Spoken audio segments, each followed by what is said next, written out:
katulad ko, may mataas na ang risk ng manlalabo ng paningin. Mas challenging videos, correct? Yes, sir. And specifically, portions of the November 23, 2024 press con. Yes, sir. All right. Now, in that press con, VP Sara spoke about a lot of topics. Correct? All right. In other words, Mr. Witness, kindly answer yes Ye- or no, yes, and sir. not simply say, in other words, Sorry, Your Honor. she said many statements in that press con. She said many statements, sir. All right. My question is this. Do you know for sure that VP Sara's statements during that press con happened in real life? In real life? Well, Objection, Your Honor. Incompetent. The statements happening in real life as to the real life of the Vice President, this witness is being asked that question. Of course, the witness is incompetent, Your Honor, please. If he knows. Counsel, kindly reform. It seems the witness did not understand Okay, the let question. me let me help you. I'm showing you also a portion of our exhibit D-1-145-A. This is the whole version of the video that the portions there that you identified yesterday. And particularly, I'll show you timestamp 51-07 or colon 07 onwards of the video. In this video, the Vice President mentioned about events that happened inside the Batasang Pambansa. Can we play that video, please? Dapat sa demokrasya, there's a rule of law. And then they make rules as they go along. Whoever pleases the speaker, get her out of the House of Representatives kasi hindi siya dapat nandyan. Bakit? Pag mapay-ari niyo ba itong compound na ito, then sasabihin pa nila sa akin na there is a threat to my life inside the Batasang Pambansa? Why is there a threat to my life?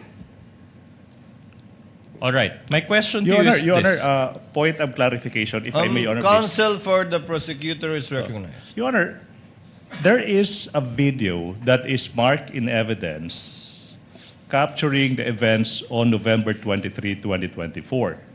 And here we have the defense. Your Honor, may we just Oh, note the wait. objection, Your Honor? Wait, I'm This explaining. is not the time for lecture, Your Honor. Counsel have not yet recognized. You'll let counsel for the prosecutor Your finish. point of clarification, they are presenting a video with anecdotes. I'm now questioning the propriety of the defense presenting a video without laying the basis where this video came from, who is the source of those annotations thereto. Because, Your Honor, there's a video. They're confronting this witness with that video by presenting their own annotated, it's like a props, Your Honor, please. This is highly irregular in the court of law. Counsel for the respondent, is this the video previously marked in evidence? Your Honor, as I mentioned, we marked it in evidence as D-4-3, Your Honor. And this was also marked by the prosecution as their own. They have a separate No. marking for this, Your No. Honor. This is part of the No. 2-hour and so-and-so minute video? Correct, Your Honor. At any rate, Your Your Honor, Honor, if I may be Counsel allowed for to the finish. prosecutor, kindly hold on. At any rate, Your Honor, Counsel for the respondent, Okay. the chair is not yet done. And the annotation below the video, is that part of the marked video? this is part, Your Honor, of a separate exhibit that is also part of the Articles of Impeachment, Annex G, Your Honor. This is Mr. Calilong's own transcription of the video, just to be clarified on that But matter. who put it there?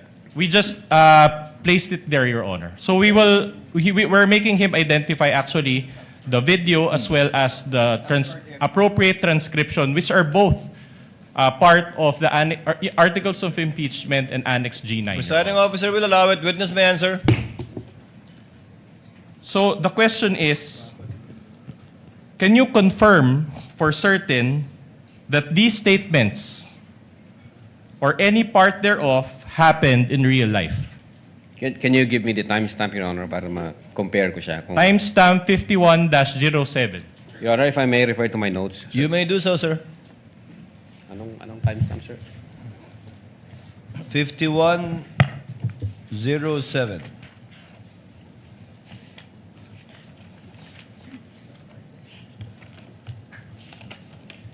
To help this honorable court, Your Honor, it appears on page 84 or more or less of the Articles of Impeachment Annex G9, Your Honor. This is the transcription of Agent John Mark Calilong dated December Meron ka 26, 2024. For the record, Your Honor. Noted. Pwede ako patingin na lang. Kulang ito. 51. Timestamp 51. Show it. Your Honor, in the interest of time, can we confront the witness with our own copy Your own copy of what, counsel? of the Articles of Impeachment Annex G9, Your Honor? Well, counsel, assisting counsel for the prosecutor is there. If in case there are any problems, kindly confirm if indeed that is the document being shown to the witness. Wala din siya.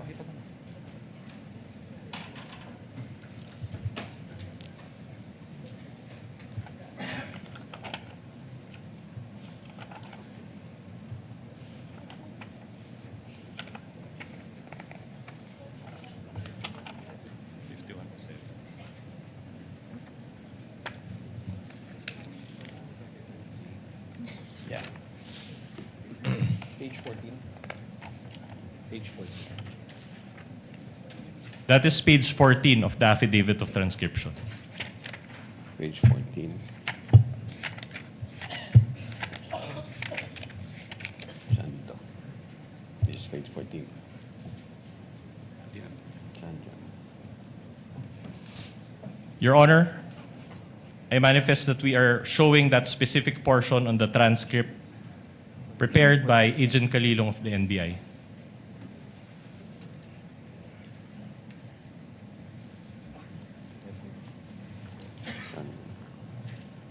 But actually, Your Honor, even without consultation with the transcript, my answer is very simple. I'm just asking Your Honor. My question, I'm sorry, is very simple. My only question is, does he know for certain that these statements or any part of this statement happened in real life? Your Honor, nabasa ko po rito sa copy ko, yung nandiyan dyan. So do you confirm that the statements were made by the Vice President, Mr. Witness? It's here in the transcription, Your Honor, yes. No. My question is not whether she made the statement. My question is if you know, based on your personal knowledge, if any statement or a portion thereof happened in real life. That's the question. Well, Your Honor, the fact that we have the video on November 26, when the Vice President reiterated what she uttered in November 23, 2024. Your Honor, I'm not even... And at the same time, Your Honor, The maybe witness is in the process of manifestation. Allow the answering. witness to answer.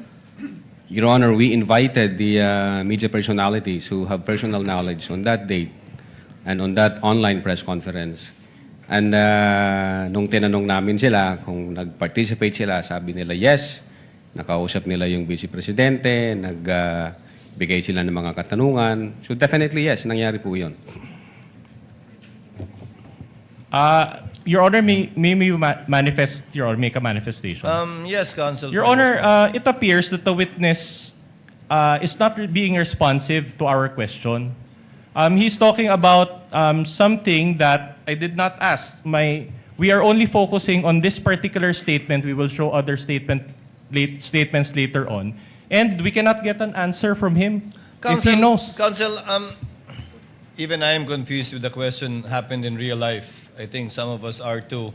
I'll be more specific, Your If the Honor. question is kung alam nyo bang totoong nangyari to sa totoong buhay, ang sagot ng testigo ay sa pagkakaalam niya ay oo, base sa kanilang investigasyon at sinabi ng mga inimbitahan nilang testigo. All right. I'll clarify the question, Your Kindly Honor. do so, Counsel. All right. In this statement, for example, the Vice President said, there were threats to my life inside the Batasang Pambansa. Are you confirming that? That is within the All right. transcription here, sir. Now, My question to you is this. Did you investigate those threats Objection, to VP Your Honor. Sara's June? Okay, now. I'm not yet done. All right, Allowed, sige. I'm not allowed. yet done. Yes, Counsel, yes. So. Did you investigate the threat to VP Sara's life during that time? Objection. Now, misleading, Your Honor. What is it? Because the question was, do you confirm that that statement is found in the transcription as to the Vice President saying that there were threats to her life? And then the witness said, yes, I confirm that I can find it in the transcription. Now the next question of the good counsel is, so did you investigate the threats? That is the classic misleading question. Can we get a Assuming ruling, fact. Your Honor? Counsel, he's a lawyer. Attorney Lotok is a lawyer, and he knows exactly what's going on. Attorney Lotok, kindly answer. Yes, Your Honor. What's your answer? What's the question, sir? The question is, she mentioned there about the threats to his life. My question is simple. Did you investigate the threats to VP Sara's life during that time? You mean during the live stream, sir? During that time, correct. That during that live stream, she mentioned that there were threats That- to her life. Well, based on our investigation, nangyari yung live stream between 11 p.m. 22 to 1 a.m. 23. And then nalaman namin through, nung kumalat siya sa social media, ng mga hapon na, kaya nag-start kami ng investigation. At that time, hindi pa namin alam yung buong laman ng video na yan kasi nag-start pa lang kami. So, I instructed Agent Calilong na siya maging agent on case and then kunin niya yung video, the whole video para sa authentication. Attorney And Lotok, so far- kindly answer the question directly. So I get from your long answer that the answer is no. Specifically at that live stream moment, no, sir. Hindi pa That namin was alam the yun, sir. question of Attorney Binluan. If you investigated at that time, so the answer is no. Yes, sir. Okay. But- Please proceed. But later on, you said you did an investigation. So are you admitting that there were threats to the life of VP Sara? Precisely, that's the reason why we sent a December 2, 2024 letter for VP Sara to shed light on our investigation. All right, I'll move on to a different part of the video. On page also of Exhibit D-1-145-A, this now pertains to timestamp 5930 onwards of the video recording. So page 15 of the affidavit of transcription, also by Agent Calilong of the NBI, dated December 26, 2024. Can we show that video and then provide the appropriate transcript? Can you play that again, please? Yung speaker mo, pinabayaan mo siya na gustuhin ang pera ng bayan. Paikot-ikot sa buong bansa, namimigay ng pera na para bang kanya yung pera.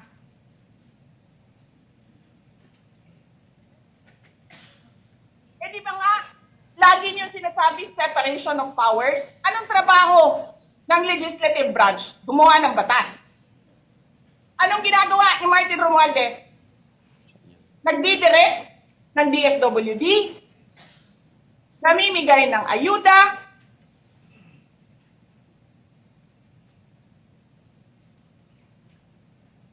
nagsasabi kung anong bibigay, anong ibibigay, anong gagawin, sino ba ang presidente?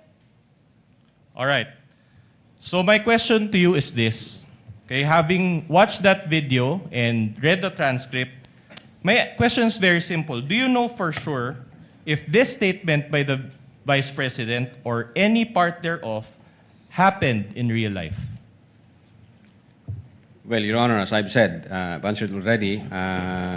Nung inimbestigahan namin yan, yung video, Your Honor, nagsubping na kami a yes or no answer will suffice, Your Honor. Kindly answer more directly to save on the court's time, Mr. Attorney Lotok.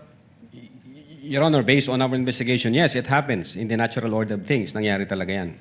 So in other words, you're admitting that Martin Romualdez goes around the country to distribute money?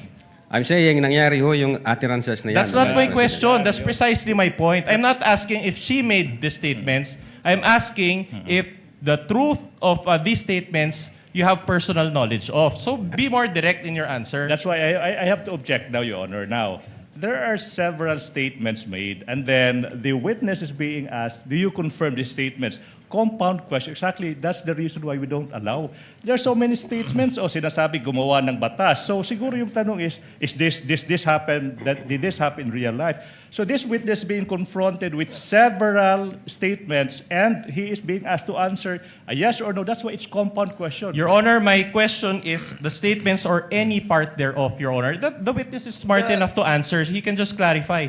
The objection, the objection is sustained, but not on that ground, but rather on the ground that the witness is incompetent to testify as to the truth of the matter stated by the Vice President. He can only testify as to the fact that those statements were made only as to tenor, but not as to the truth, given that he only investigated and was not there. You may proceed, counsel.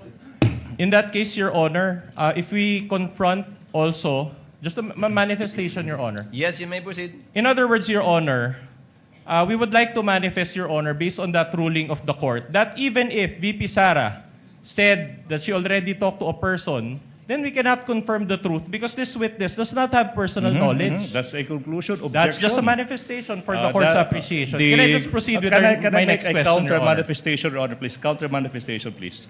To put into record, Your Honor, please. For about 15 seconds, counsel, Okay, yes. the defense is entitled to their own conception of things. They're entitled to their own imagination. That's all. Counsel may proceed with his cross. Just to belabor this point, Your Honor, Annex D-1-145-A.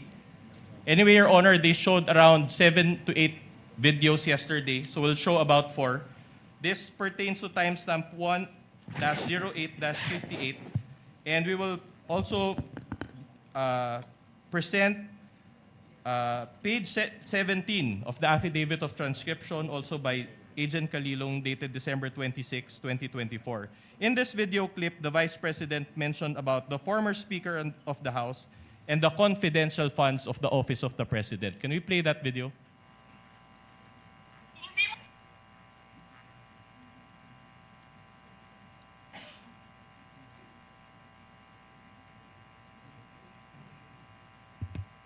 Hindi ka nga dumadaan ng contest eh. Kasi wala kang kalaban sa Tacloban. Kasi binibili mo, pinapakidnap mo, hinaharas mo ang mga kalaban mo. Hindi ka dumaan ng contest. Ang alam mo lang, kasi mayaman ka, bibilin ko lahat ng tao ng pera. Ipobre man mong tanan, kwarta na may inyo. There is nothing in you except money. Yan lang. Martin, harapin mo yung katotohanan. Walang senador man, vice president man, president man, walang mabuto sa'yo. Hindi ko nga alam kung mananalo ka pa ngayon sa Tacloban eh. Malamang hindi na. Sinong gusto sa lahat sa buong Pilipinas ang ibalik ka sa Kongreso? Hindi lahat ng tao pupunta yan doon sa Tacloban, mangangampanya yan sa kalaban mo. Kasi magnanakaw ka. Hindi ka dumadaan sa audit.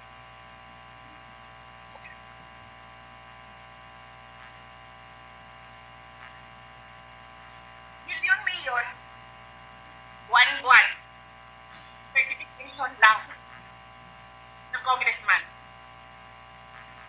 1 million, 2 million, pirma lang. Alam nyo, bakit alam ko? Kasi may MA din ako. May MA ako sa DepEd, may MA ako sa OBP. Pero sa amin, sa akin, nire-require ako ng resibo. Nakuha. Pero alam ko, certification lang ang kailangan. Pero nagko-comply ako. Bigay nyo lahat ng resibo. Pero ikaw, pirma mo lang, hindi mo nga ata pirma yan, pirma lang ng staff mo yan.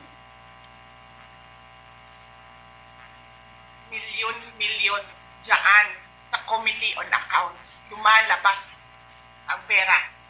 Pirma nyo lang. Walang nag-audit sa inyo. confidential funds ng Office of the President. Wala.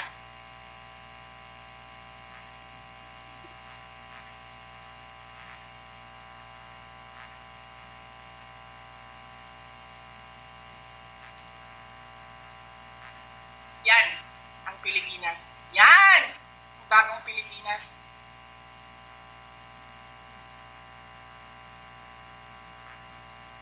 Kriminal ang speaker. Bakit ko nasabi kriminal siya? Basahin niyo yung kaso niya sa United States of America. Okay. Sinungaling, Presidente. All right. All right. Again, my question based on this video is very simple. She spoke about Speaker Martin Romualdez as well as the President. Can you confirm or do you know for sure that these statements about Martin Romualdez or the President are true? Okay. Your Honor, I will object on the same ground, and I hope that the presiding officer will do the same ruling. This witness is incompetent. I know what the defense is doing, Your Honor. Objection. Incompetent. This witness is highly incompetent as to whether he knows whether those statements are in fact What's the ground happening. for the objection? Can we just be informed of the ground for the objection? I just said it. Incompetent. This witness Can we is get the ruling, incompetent. Your Honor? Chair made an earlier ruling already that the witness is incompetent to testify as to the truth of the matter. But since Attorney Lotok, you're a lawyer, I will give it this time to the counsel for the respondents. Kindly respond. Since you're a lawyer, you should know the proper answer to this question. Kindly respond to the question of counsel for respondent. Again, I do not know personally about the factual circumstances. What I know is that she uttered those statements. We're satisfied with that answer, no? Your Honor. One last Proceed, video. counsel. One last video. On page 87 of the Articles of Impeachment, Annex G9, this is timestamp 1-12-43. This is quite a lengthy video, but not as lengthy. But this is our last video, so we beg the court's indulgence. The affidavit of transcription, page 17, also of Agent Park Kalilong, dated December 26, 2024. Are we ready with that video? Your Honor, to save... Counsel for the prosecutors. Because I know the counsel will ask the same question. So to save time, Your Honor, please, since the Your counsel... Honor, what is wait, the wait, wait. objection? I'm not yet done. I'm not yet done. Kindly let the counsel for the prosecutor finish. Relax. Now, Your Honor, if the same line of question will be asked, okay. Your the Honor, wait, I'm we not yet cannot done. he cannot I'm not preempt, yet Your done. Honor. I'm not yet done. The prosecution is willing to stipulate that, yes, the Vice President uttered that statement as to the fact of her uttering the statement. We have a different question, Your Honor, just to satisfy his query. All right. So I guess the objection is withdrawn, or the manifestation is withdrawn, and counsel for respondent may proceed Play the with video, the please. showing of the playing of the video. At nang kainin ko, buffet. Saan dito sa House of Representatives. Alak. Lahat. Lahat ng juice, lahat ng mamahaling wine.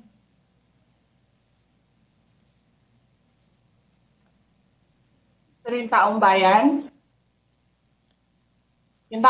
na pinamisan ninyo, ng 20 pesos na rice,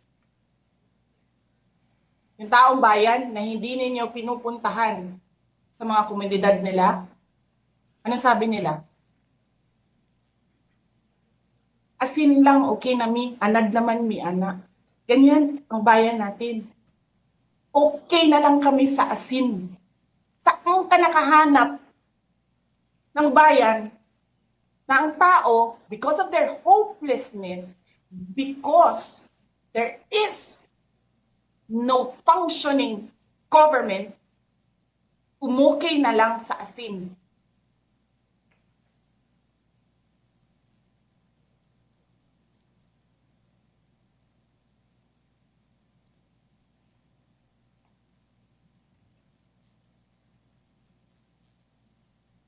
Buti na nga lang, abogado si Attorney Lopez eh. Kasi alam niya kung ano sasabihin niya doon sa mga pumasok sa kwarto niya. Na take note, nagnakaw pa ng cellphone. Saan ka nakahanap? Papasok ka, nanakawin mo yung cellphone, dadalhin mo pa yung tao.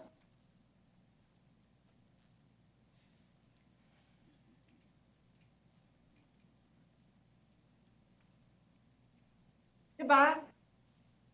Princess, you're raising your hand.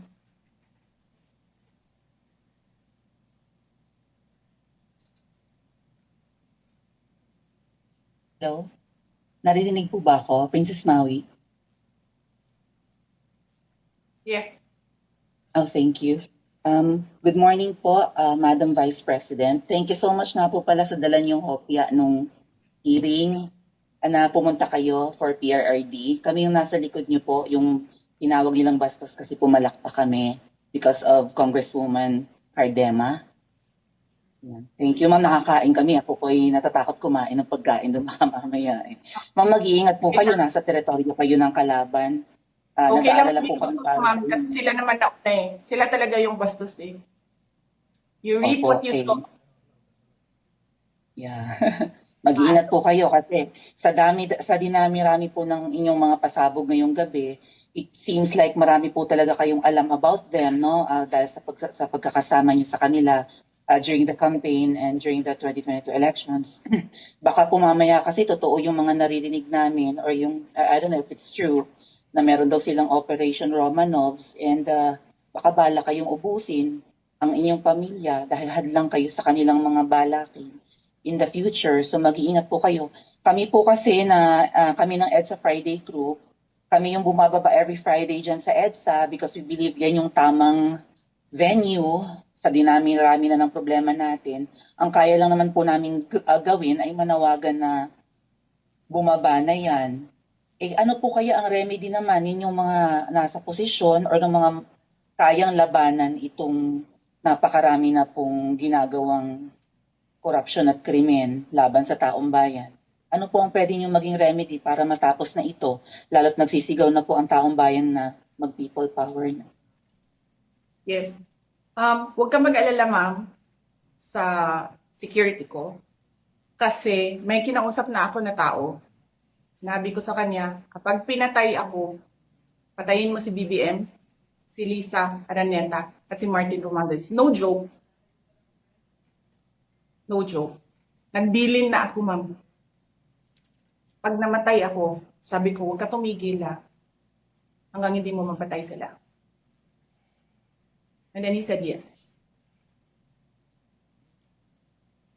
So, alam mo, ma'am, yan ang lagi kong sinasabi sa Makabayan Law nung mayor pa ako. Ang laban, wala dyan sa EDSA, ma'am. Wala dyan sa mga highway. Ang laban, ma'am, nandun sa loob ng palasyo. Yan ang problema. We appreciate yung expression ninyo ng disgust, ng pagkamuhi,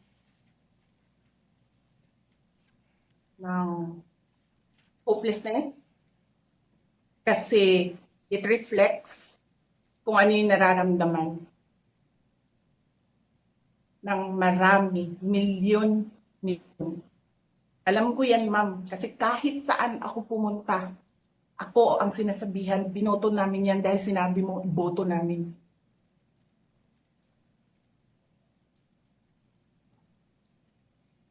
So, yes, ma'am. Maraming salamat sa ginagawa ninyo. Dahil sa ginagawa ninyo, I'm sure nakikita yan ang taong bayan and na-appreciate nila yan. Marami sa ating mga kababayan ang gusto sumali sa inyo. Pero sa sobrang hirap ng buhay ngayon, hindi nila maiwanan yung mga trabaho nila at hanap buhay nila para pumunta sa daan. Bakit sila naghihirap? Bakit? Dahil sa gobyerno. Di ba dapat yung gobyerno natin na nagpapagaan ng buhay ng tao? Bakit ang gobyerno natin ang nagpapahirap lalo sa tao? Kasi gusto ba nila lagi na lang mahirap ang mga tao para madali mapasunod? May mga lugar kami sa Mindanao na ganyan ang mga politiko. Gusto nila mahirap lahat. E bahugan lang nila og kwarta.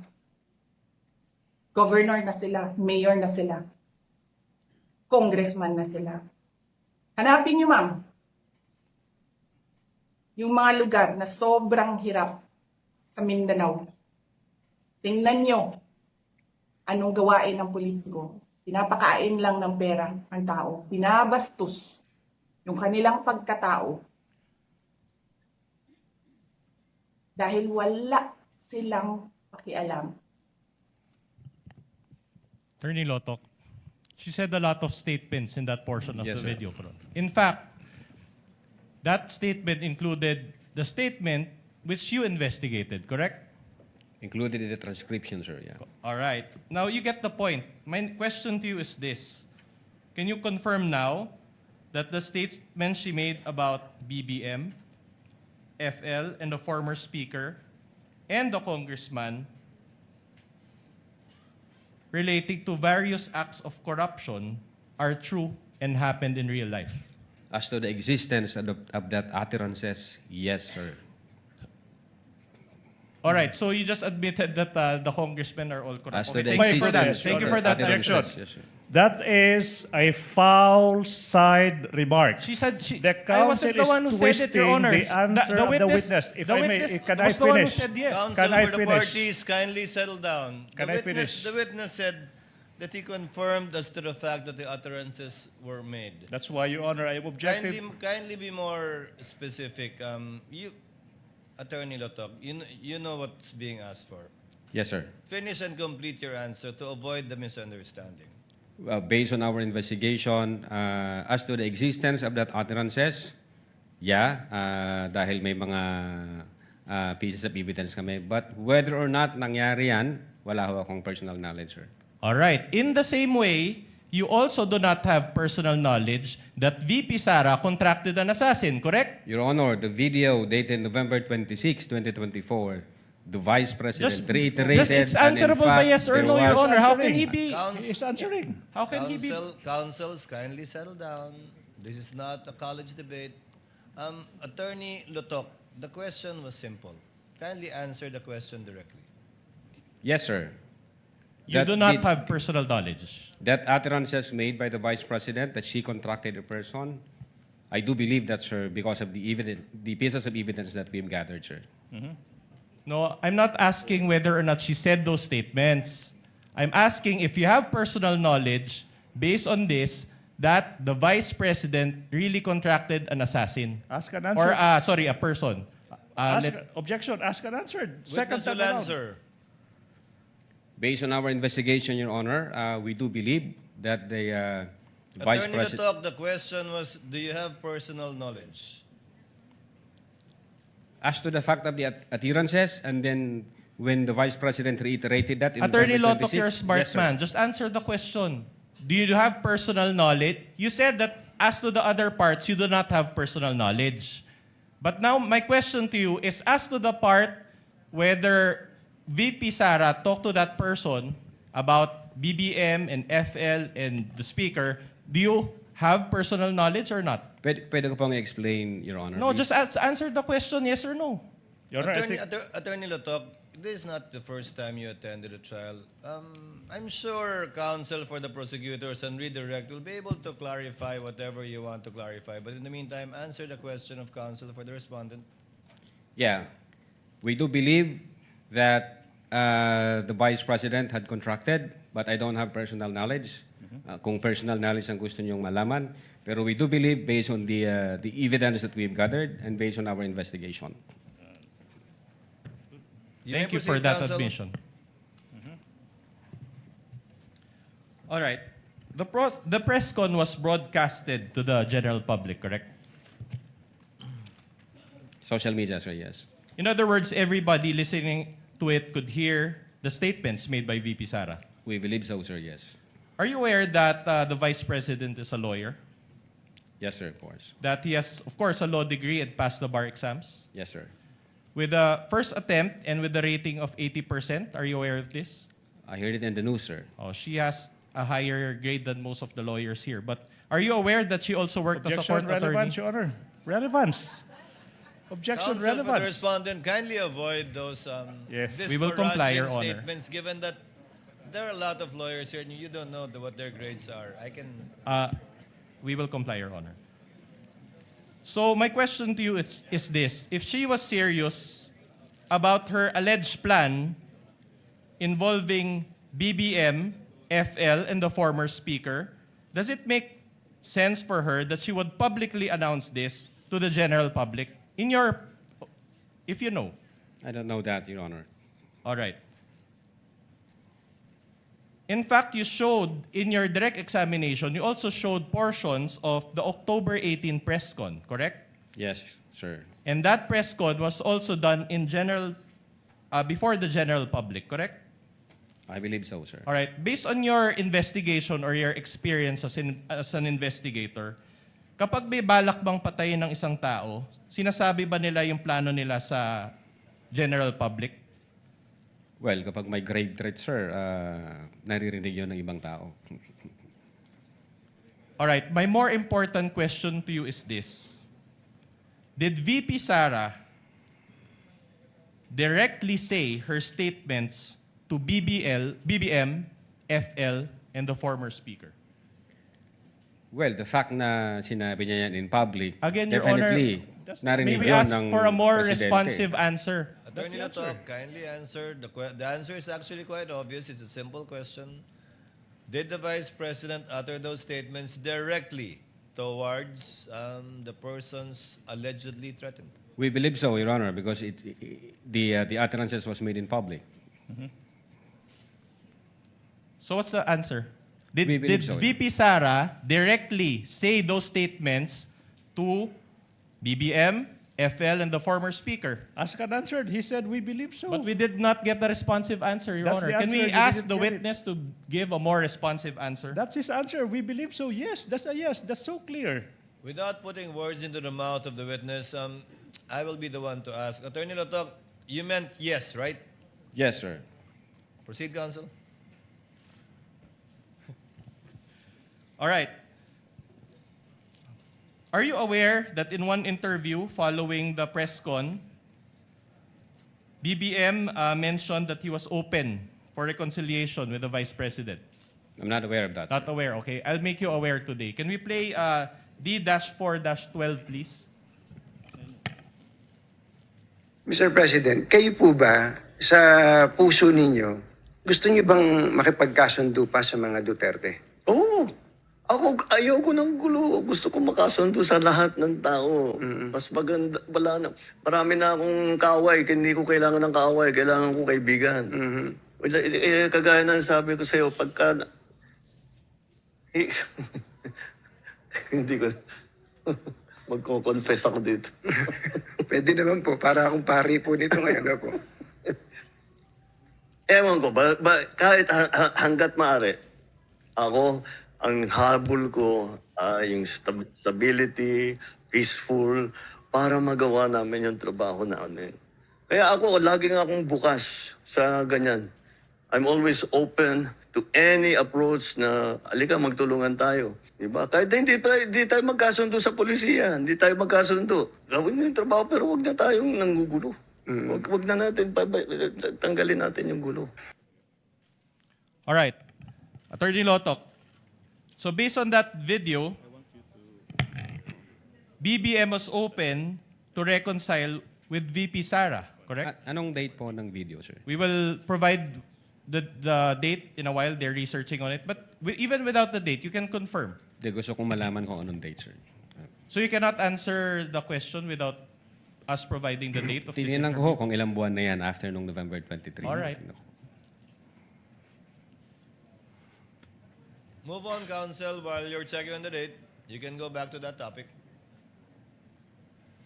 Now, assuming that this happened after, do you still maintain that BBM really believed in his mind that VP Sara would harm or kill him? I mean, how would I know that, Your Honor? Precisely. So you don't know. You cannot know that, Your Honor. Correct? Yes. Because you cannot enter the state of mind of the president. Are you admitting that? Unless there is a basis, Your Honor, gaya ng investigation namin sa utterances ni VP na may mga circumstances. Pag yan lang ang nakita ko, siyempre hindi namin i-establish yung state of mind ng presidente. But isn't it in your affidavit of investigation, you mentioned about the state of mind of the president? State of mind of the president based Correct. After the statements of VP Sara, you interpreted the mind. It's like you went into the mind of the alleged offended parties, BBM, FL, and the speaker, and based on your own interpretation, you determined or concluded that they were threatened. Is that not the case? Yeah, ang sinabi doon ng presidente, nakakabahala yung mga narinig natin itong mga nakaraang araw. And then isa itong kriminal na pagtatangka, ito'y aking papalagan. So, at that moment, the president took the utterances serious and real, sir. But you just based that on his own statement. You did not enter his state of mind, correct? Objection, Your Honor. I think, where is this leading? What's the A objection? witness is being asked What's to the enter basis for state the of objection, mind. Your Honor? Incompetent. Kindly wait for the Incompetence. counsel for prosecutor to finish his Incompetent, Your objection. Honor. Incompetent. The witness already said that based on their investigation, based on the statement of the president after the event, he said that they determined that the president felt threatened. And the question now is, did you enter his state of mind? Your Honor, please, I think I'm now objecting on the reason that this person is incompetent to Your Honor, enter. we will be satisfied with just the basis. If he had said incompetence, we would ask for a ruling already. He doesn't have to lecture, Your Honor, and for the record. Kindly reform counsel. I think I know where you're getting at. All right. My question to you is this. Do you have background on forensic psychology? No. Do you have a background on behavioral psychology? Well, we were taught about Just that yes or subject no. matter in Just the a academy, yes sir. or no will do.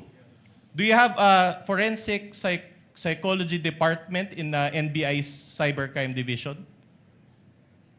Forensic psychology. Yes. We have BSD, we have medical legal department. Medical we legal have, only. Okay. We have psychiatrists, All we right. have psychologists, we have all of those, sir. All right. In other words, you do not have a professional assessment of the mind of BBM when you conducted this affidavit of investigation, correct? Okay, sir. The investigation, ganito po ang nangyari. Nung nag-comment yung presidente na nakakabahala yung mga utterances, pera lang ho doon, tiningnan namin yung comment ng iba't ibang government agencies na ganun din yung kanilang reaksyon, nakakabahala yung sinabi ng Vice Presidente, magiging issue yan ng national security. Pera lang ho yun, kinonsider din namin yung comments at impression ng mga media personalities na nag-participate doon sa online press conference. Sabi nila, na-shock sila, nabigla sila, hindi sila na parang totoo yung galit ng Vice President. And then aside from that, from those facts, ganun din ang ginawa namin sa former speaker sa kanyang reaction. So taking all these facts and circumstances, na-establish namin na indeed yung reaction ng Presidente is trinato niya na seryoso at totoo yung utterances na yon na ginawa ni VP Sara noong 23. So ito ho, kaya lang dito, ipapakita nyo sa akin yan lang mag-isa, hindi namin nakita yung ibang circumstances. Hindi ho ako makakapagsabi kung sa mind ng presidente is pinatawad na ba niya, ayaw na niya, hindi na ba niya kinoconsider yung mga threat na yon. Pag ganyan lang, Your Honor, sa investigation kasi kailangan makita namin yung iba't ibang circumstansya para ma-establish namin whether or not, ito yung ibig niyang sabihin, ito yung intention niya. For the record, Your Honor, the date of the video is May 19, 2025. So this came after. 2025. So, mga 7 months, sir? Yeah. 7 months. Alright, so based on your experience as an investigator, baka pwedeng ano na? Again, hindi sa consider niyo sufficient, na baguhin hindi yung- sa sufficient para makita namin. Kasi Anyway, we know for a fact we- na... we're satisfied with your Yeah. first answer. The witness still answering? Well, I didn't even ask a question, Your Honor. You did, counsel, when you gave the date and asked for his opinion. Kindly finish your answer. Thank you, Your Honor. Continue to As lawyers, we know for a fact that the state of mind can manifest based on the overt acts of the speaker. So dito kasi, kung ito lang ang pagbabatayan namin, then we try to establish yung intent o yung state of mind ng presidente, kulang ho yan. So siguro kung may makikita pa kaming ibang circumstances na magpapatunay na binaliwala niya na yung appearances, pinatawad niya yung vice presidente, and things like that, then we can somehow said, mukhang ang totoo yung sinabi ng presidente na pinatawad na niya. All right, but I'll move on to a different point. Before counsel for the respondent continues, what is the pleasure of Senator Judge Cayetano? Just one specific Alan? clarification on that point, just so that we don't lose the point. The With your gentleman permission, may proceed. Mr. Yeah. Excuse me lang sa prosecution and sa defense. Witness, one point lang, maybe one Yes, or sir. two questions on that Yes, point. Your Honor. Sabi mo, the President, sa pananaw mo, and yung iba, Speaker Martin felt threatened. Base doon sa investigation namin, sir. Base sa investigasyon at base sa video. Base sa video, sa investigation, at sa ibang testimony. So if they felt threatened, that means tingin nila totoo yung sinabi ni VP Sara na patayin sila. If Kasi they wouldn't feel threatened if they don't think na she meant it, na patayin silang tatlo, right? In our investigation, they trinato nila yung utterances as seryoso. Yes. At So banta they ito. won't feel threatened unless tingin nila seryoso yung threat. According to them, seryoso yung threat, Yes. sir. Okay.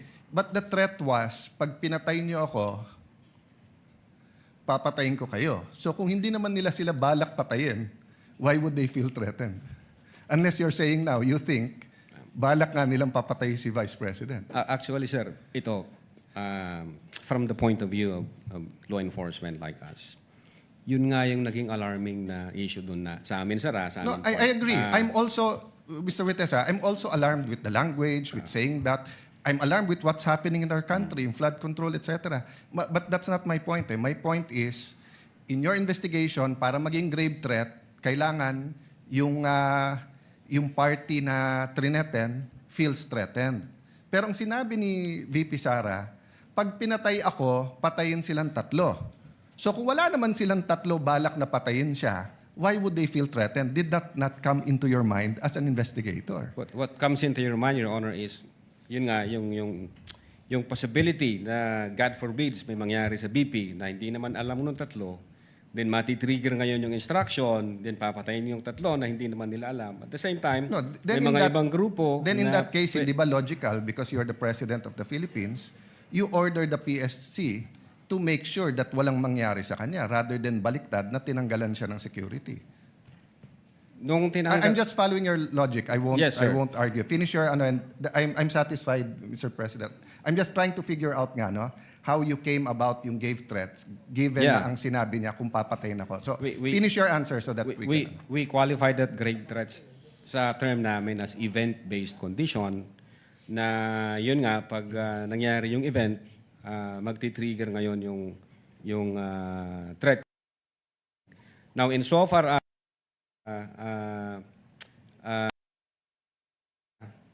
yung sinasabi mo po, sir, na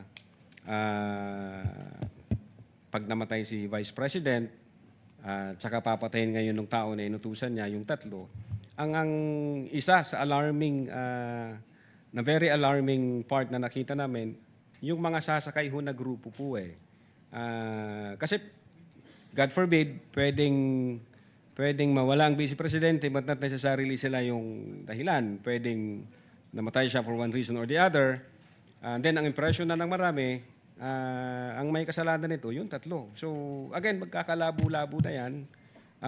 May sasakay na sa issue, thinking na pag pinatay nila yung tatlo, ang sisisihin ngayon yung kampo ni Vice Presidente kasi may attirances na ginawa ang Vice Presidente to that effect.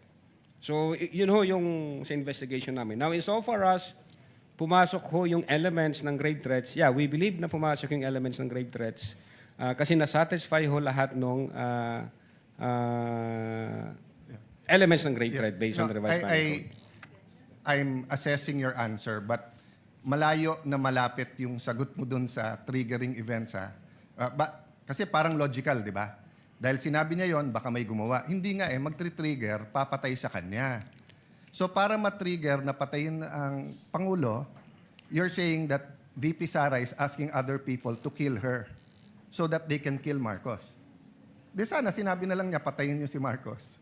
Sabi mo i-trigger, but anyway, I'm trying to process, but hindi logical yung sinabi mo that event will trigger. Because the event that will trigger the assassination on the tree is the killing of the Vice President.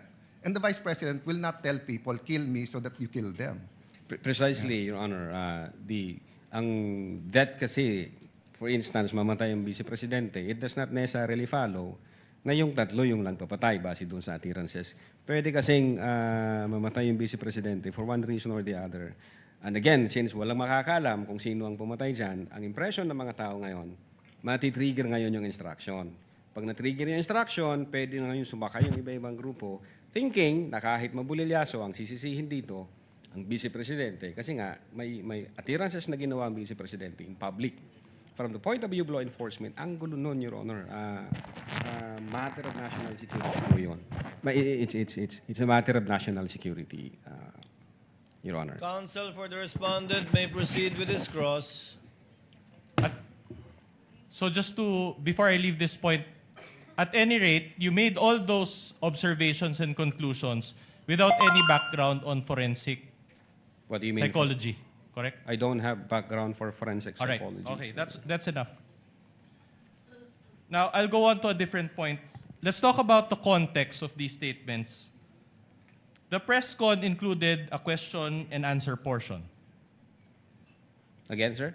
The press con included a question and answer portion. Yes, I think so.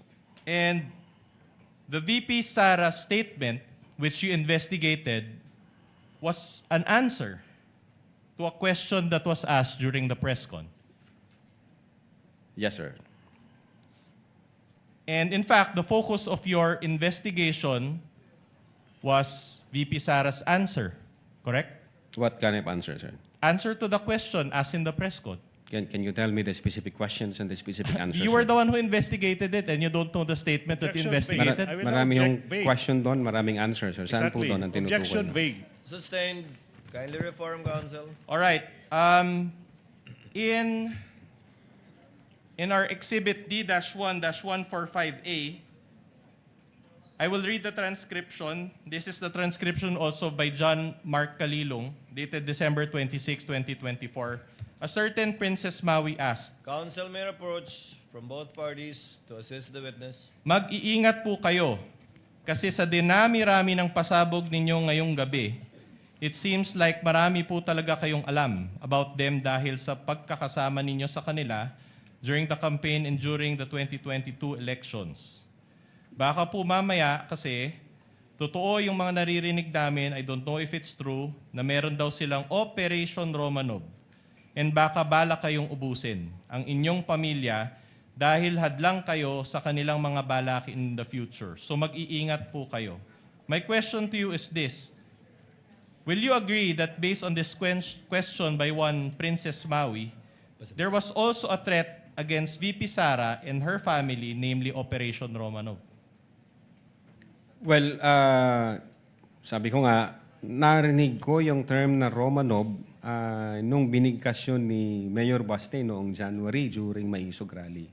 Other than that, wala ako kaming validated na about Romanov operation. But you watched this video, correct? So you heard it also during that time. Yan ho yung sabi ni Princess Maui, sir.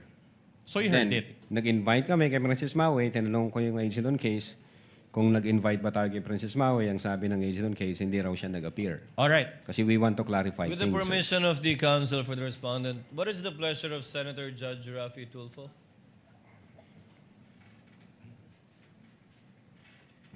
Mr. Presiding Officer, kahapon kasi nabanggit yung Romanov and I did mention na para sa akin, nagmula yung salitang Romanov kay Mayor Baste Duterte when during a rally yung sa Maisog in Davao.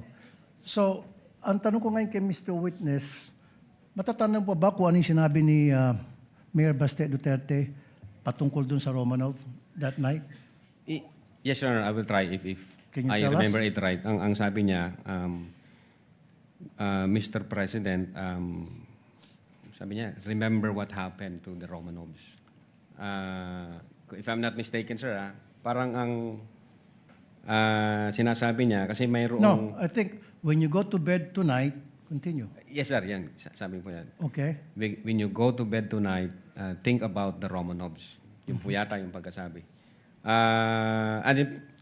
Parang sinasabi niya na baka mangyari sa pamilya niyo yon gaya ng nangyari sa inyo noong 1996. Kung tama yung memory ko, sir. Parang ganun po ang sinasabi ni Mayor Baste. Kaya nga, Mr. Presiding Officer, nagtataka ako na binanggit yan ni Princess Maui doon sa press conference, sa online press conference ni VP Sara, yung Romanov na banta for Sara Duterte when in fact, it was Baste Duterte ang nabitaw ng salita na yon warning sa first family. So, which is which, Mr. Witness, para sa iyo, saan ba talaga yung Romanov nag-umpisa at sino ba talaga ang dapat mag-ingat doon sa banta na Romanov? Yeah, insofar as our investigation is concerned, since nag-start yan doon kay Mayor Baste, at wala ho kaming ma-validate na ibang Romanov operations na nangyari, I think nag-start yan sa kanila, sir, sa kapatid ng Vice Presidente. Thank you, Mr. Witness. No other questions? Mr. Presiding Officer. Noted, entered into the records, and counsel for the respondent may continue with this cross. All right. So you mentioned that just now that Mayor Baste said, think about the Romanovs, correct? Yan yung statement ni Mayor Baste, sir. But I'm asking Operation Romanov eh. So hindi naman think about the Romanovs. My question to you is this. With the permission of counsel for the respondent, Senator Tulfo seeks recognition again. What is the pleasure of Senator Yeah, Tulfo? I just want to make it clear, Mr. Presiding Officer, na yung threat na yon, yung Romanov na salita, it was used to warn as a threat to the first family. The word Romanov came from the mouth of Mayor Baste Duterte, na para bang binabantaan niya yung first family. You follow me, Mr. Witness? Yes, sir. Tama po yun. Thank Tama you. po yun. Noted. Counsel may proceed.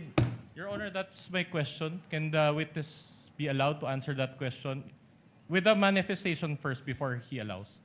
Kindly repeat the question because even I forgot the question, All right. counsel. You mentioned that Mayor Baste said that statement, think about the Romanovs, etc. Yes, sir. But he did not mention Operation Romanov.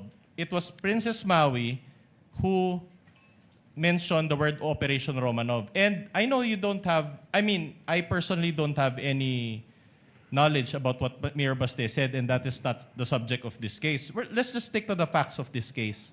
Okay? In the video, it was Princess Maui who said Operation Romanov. All right? Now, will you agree with me that based on that question, there was also a threat against VP Sara and her family? That's the question. According to the question, sir, yes. All right.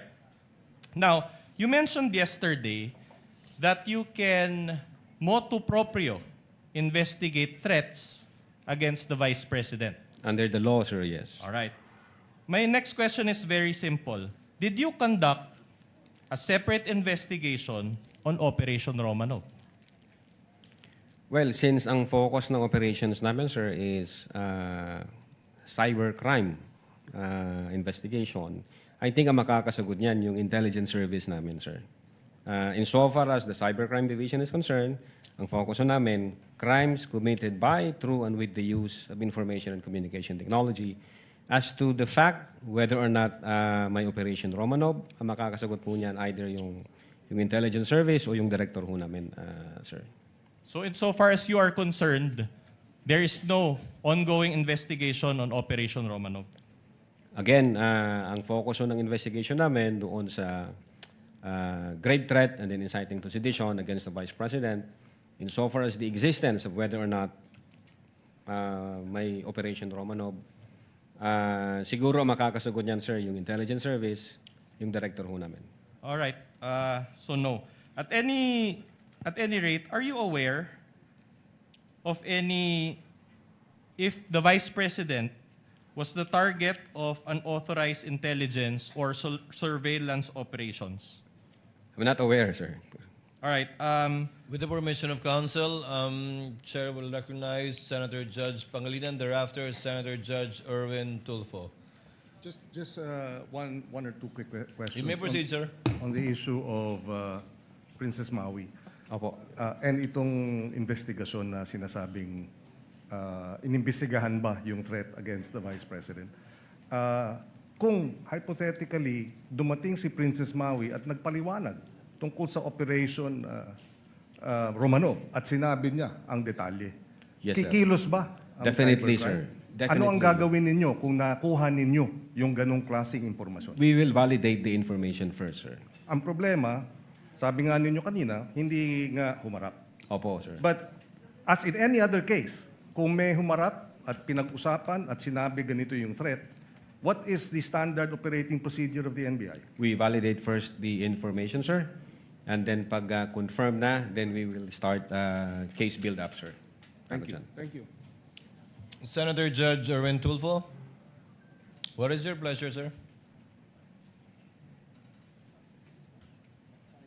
Thank you, Mr. Presiding Officer. Just want to direct my question to the witness here. Yes, Your Honor. Yung Romanov plot, well, aside from what Senator Judge Tulfo said, that came from Baste, but I picked it up doon sa video na pinalabas kanina ng defense, Yes, Your Honor. yung Romanov plot versus Sara, according to Princess Maui. Did you take that information seriously or not? Yes, Your Honor. That's the reason why nung marinig namin o makita namin yung question ni Princess Maui about the Romanov, we conducted an open source investigation. Tinignan ho namin baka meron. Ayun nga, ang nakita namin yung January 2024 during Maisog Rally, if I'm not mistaken, na yung the word Romanov, ang nagbigkas ho noon si Mayor Baste, Your Honor. All right. So, yung statement ni Princess Maui sa video, how do you rate that info? Sa inyo po sa NBI, sa mga intelligence agencies, yung mga informations po ninyo, may rating. Tama po ba? Correct me if I'm wrong here, Mr. Witness.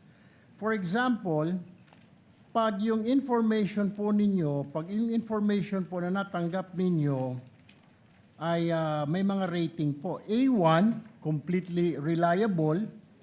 A2, completely reliable information, probably true. B1, usually reliable source, information confirmed. B2, usually reliable, information probably true, but needs validation. C1, fairly reliable source, information confirmed. C2, fairly reliable source, information needs validation. D to F, source is doubtful, unreliable, or reliability cannot be assessed. So, saan yun nilagay yung sinabi ni Princess Maui?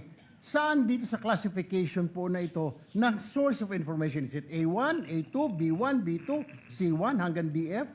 Saan po? Kasi po ngayon, sir, napakarami na po mga impormasyon ng mga fake news. Opo, sir. Sir, kung pwede na pong sumagot. Go ahead po. Go ahead. Sir, yung una po namin ginawa, we tried to invite Princess Maui to shed light doon sa sinasabi nilang Romanov. Since hindi ho nag-appear si Princess Maui, wala ho kaming basis. So, classify muna namin ito na non-validated information. Naghanap kami sa open source Yun nga, ang nakita namin, ang unang nagbigkas niyan, si Mayor Baste. So, medyo nakita namin, teka muna, parang baliktad yata ang sitwasyon. Kung kay Mayor Baste nagsimula ang Romanov, bakit dito ito yung tinatanong ni Princess Maui sa Vice Presidente? So, medyo it doesn't make sense, sir. Wala kaming na-validate since hindi nag-appear si Princess Maui. So we classify the information as unvalidated So information. what you did, nung hindi mo ma-confirm yung kay Princess Maui information, naghanap ka ng Opo. counter source, Yes, sir. Open source, sir. open source, okay, to validate. Yes, sir. And what happened to that source? Yeah, based doon sa video na yon, January, if I'm not mistaken, yun nga, yung Maisog Rally, Your Honor, ang unang nagbanggit ng Romanov, si Mayor Baste, parang tinatakot niya yung presidente. Okay, Doon. Mr. Witness, I'm running out of time. So isa lang pong tanong ko. So yung information po ni Princess Maui dun sa video, yung sinabi niya kay BP, eh hindi po reliable. Hindi reliable insofar as the Cybercrime Division is concerned, Thank sir. you, Mr. Presiding Officer. The interventions of the Senator Judge are noted. What is the pleasure of Senator Judge Villanueva? Thank you, Mr. Presiding Officer, Mr. President. Just a very quick question on this particular topic, and I will no Gentleman longer. may proceed. Thank you, Mr. President. I will no longer dwell on the Operation Romanov, despite the fact that thank you to Senator Judge Rafi Tulfo who told me that about the dates, and I will not even mention or tackle the conditional threat. But I was looking at this NBI letter dated 2nd of December 2024, marked as Annex I. This is prosecution's P4-5 exhibit. Responded Duterte to appear in connection with the investigation of the alleged grave threats. Mr. Witness, nakasaad din po dito sa sulat na iniimbestigahan ng NBI yung mga banta laban sa kanya at makakatulong po dito ang kanyang pagharap sa investigation. Tama po ba ito, Attorney? Yes po, Your Honor. Tama po yan. Dahil po hindi personal na pumunta ang ating Vice Presidente, ano po yung naging epekto nito sa investigasyon ninyo sa mga banta laban sa kanyang buhay? Gusto ko lang malaman, ipinagpatuloy niyo po ba ang investigasyon ng NBI? What is now the status of this investigation? Yes, sir. Since yung second letter ng Vice President through her lawyer, may sinasabi doon na may threat sa life 6 months ago pa. So nung trinay naming i-check yun, Your Honor, ang nakita lang naming relevant information as to the security, yung pagbabawas ho ng 75 PNP personnel from BPSPG, if I'm not mistaken. And then I think transfer ho yata yung mga personnel na yan sa Manila. And then when we check the record, yun nga, merong pang, based on the COA record, merong pang 335 more or less if I'm not mistaken, na security personnel ang Vice Presidente. So other than those facts, wala ho kaming makitang relevant na security issue dahil yun nga, hindi naman nag-appear ang ating Vice Presidente, hindi naman sila nagbigay ng any information na pwede namin pagsimulan po. So after that, you did not pursue anymore the investigation on the threats against the Vice President? Ang alam ko, ang aming intelligence service ay may monitoring na ginagawa from time to time. I ask this question, Mr. Witness, and for the our people. Kasi hindi na po yung Operation Romanov, hindi na po itong conditional threat. Kung hindi, ito ba ay nabigyan ng, accorded the same level of attention dun sa mga threats na inyong nakukuha, gaya ng binabanggit natin na threat di umano ng ating Vice Presidente. Kasi ang tanong, hindi rin naman po nagpunta sa inyo ang Pangulo o ang Speaker of the House, and yet you pursued your investigation. So in that way, paano nyo may explain ito, Attorney Lotok, Yes. na ginawa nyo talaga yung lahat ng inyong magagawa para imbestigahan din yung threat laban sa pangalawang Pangulo? Opo, Your Honor. Magkaiba po siya. Yung grave threats na inatter ng Vice President against the President, apparent po siya, Your Honor. Nakita po namin. Nasa video, inauthenticate namin yung video, nag-testify yung mga may personal knowledge na in fact sinabi niya yon. So, malinaw ho na nag-exist yung utterances na yon that qualifies the crime of grave threats. Dito ho, sa threat ng Vice Presidente, wala ho kaming ganong same na information na nakuha. Wala kaming apparent na mayroong threat against the life ng Vice Presidente. Kasi nga, hindi sila nagbigay ng specific information, hindi ho nagpakita ang Vice Presidente para mag-shed light doon sa investigation namin. So hindi ho namin siya makita na parehas. Magkaiba po yun. Ang sa Presidente, apparent siya. So definitely under the law, ang NBI can motu proprio undertake an investigation. Dito sa Vice Presidente, allegation siya. Wala kaming ma-validate na information. So hindi ho pa magti-trigger yung investigation doon. But I am sure, insofar as the intelligence service of the NBI is concerned, continuous ho yung monitoring yan at nag-ahanap po sila ng mga lead para masolidify yung information na yan. Thank you, Mr. Witness. I know the law. Presidente, Vice Presidente, Speaker, pwede niyong tignan at imbestigahan yan. But I feel na importanteng maipakita natin sa taong bayan that same level of attention ang ibinigay po natin. At we also, if we need to walk the extra mile of investigating, we have to do it in the name of fairness. So, yun lang po yung nakita ko. And siguro, yung sinasabi nyo nga po, hindi sumapat yung inyong mga nakalap na mga impormasyon. Whether the information ay kulang or hindi kayo nagkaroon ng access sa mga information na ito, kaya po hindi nagtuloy. Opo, Your Honor. That is insofar as the Cybercrime Division is concerned. Thank you. Thank you very much. Thank you, Mr. President. What is the pleasure of Senator Judge Lacson? Thank you, Senator Judge Villanueva. I just want to pursue the point raised by Senator Judge Rapi Tulfo and the The others. gentleman may proceed and he has 2 minutes. I don't know about the other senator judges, pero until today, when Senator Judge Rapi Tulfo clarified Opo. na yung palang Oplan Romanov, a threat against the first family. Yes, sir. Ang impression ko since last week, nung pag-uusapan natin yung Oplan Romanov, a threat ito against the Vice President. And since sabi nyo, part ng investigation ninyo, open source, di ba? Yes, sir.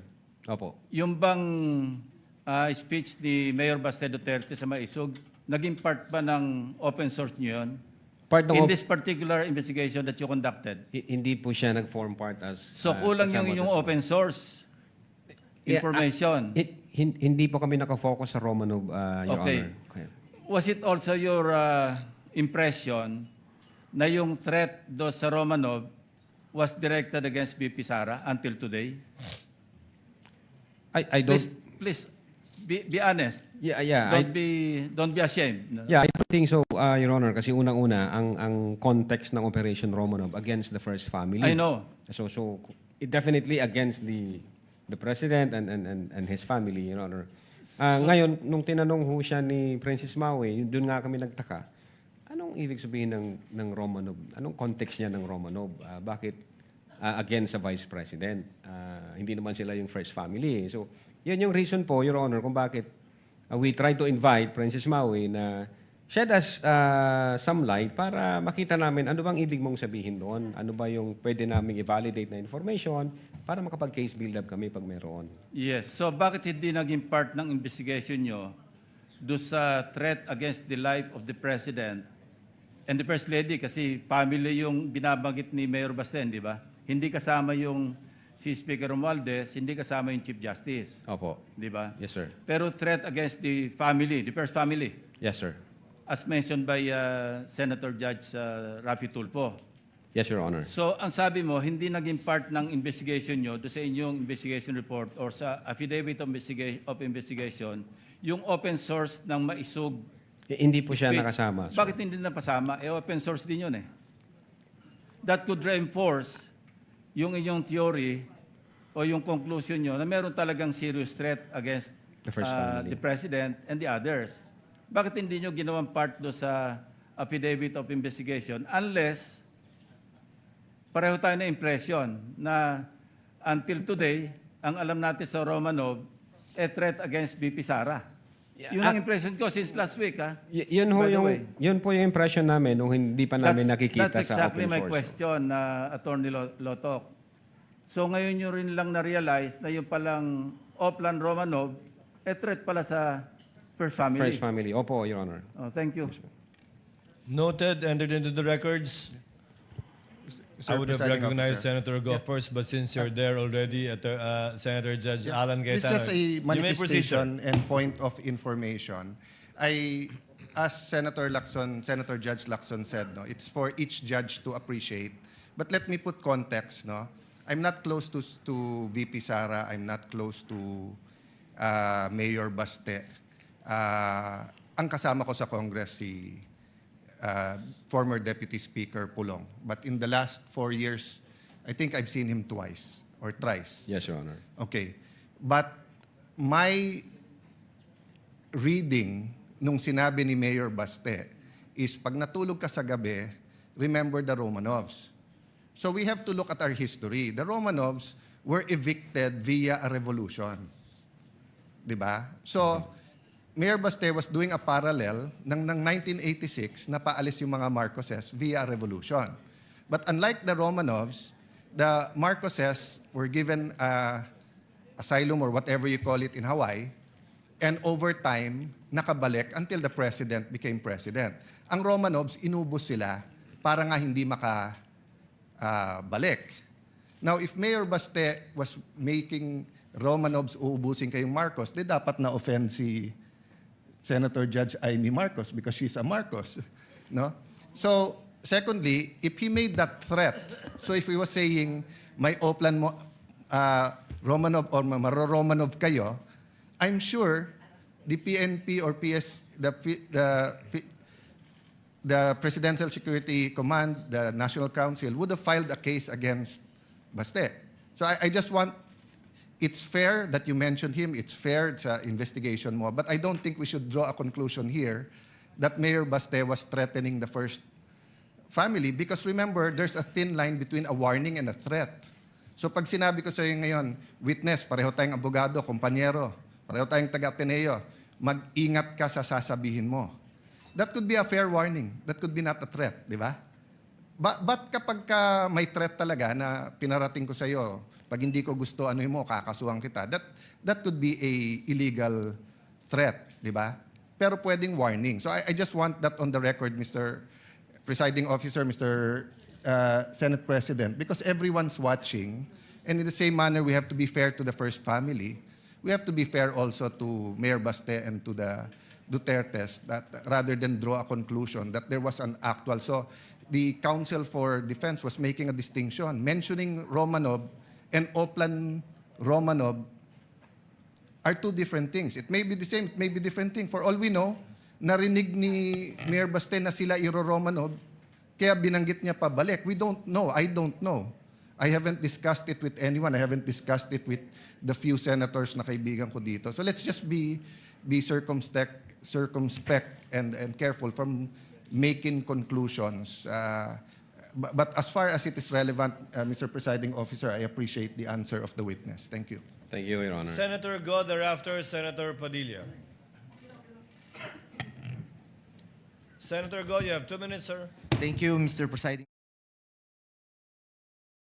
Bago po yan mga tugang, mga liver lovers, kumusta po ang lifestyle natin? Party on atay later, nababaliwala pa rin ang liver. Huwag ignorin ang kalusugan ng atay dahil maaari itong tamaan ng disease tulad ng fatty liver. Makatulong ang araw-araw na pag-inom ng Liver Aid, pero pag may tama na, paano na? Kailangang mag-liver up. Kaya naman may bagong Liver Aid Pro. Liver Aid pero Pro. That's right, Liver Aid Pro. Hindi lang supplement, ito ay Silimarin Plus multivitamins, may mabisang silimarin pa din sa proteksyon ng atay. Pero ngayon, may dagdag na vitamins B1, B6, B9 at vitamin B12. At ang Liver Aid Pro ay hepatic protector. Ang hepatic protector ay sustansyang nagbibigay proteksyon na nagpapagaling ng liver injury. It prevents damage to liver cells and aids in regeneration. Ang nadamage na atay, maaring muling bumalik sa dating buo at malusog na anyo. Ito pa, ang Liver Aid Pro ay over-the-counter OTC drug dahil ito ay maaring maging support o makakatulong sa treatment ng iba't ibang chronic inflammatory disease ng liver tulad ng alcoholic and non-alcoholic fatty liver, viral hepatitis at liver cirrhosis. Ganun pa man,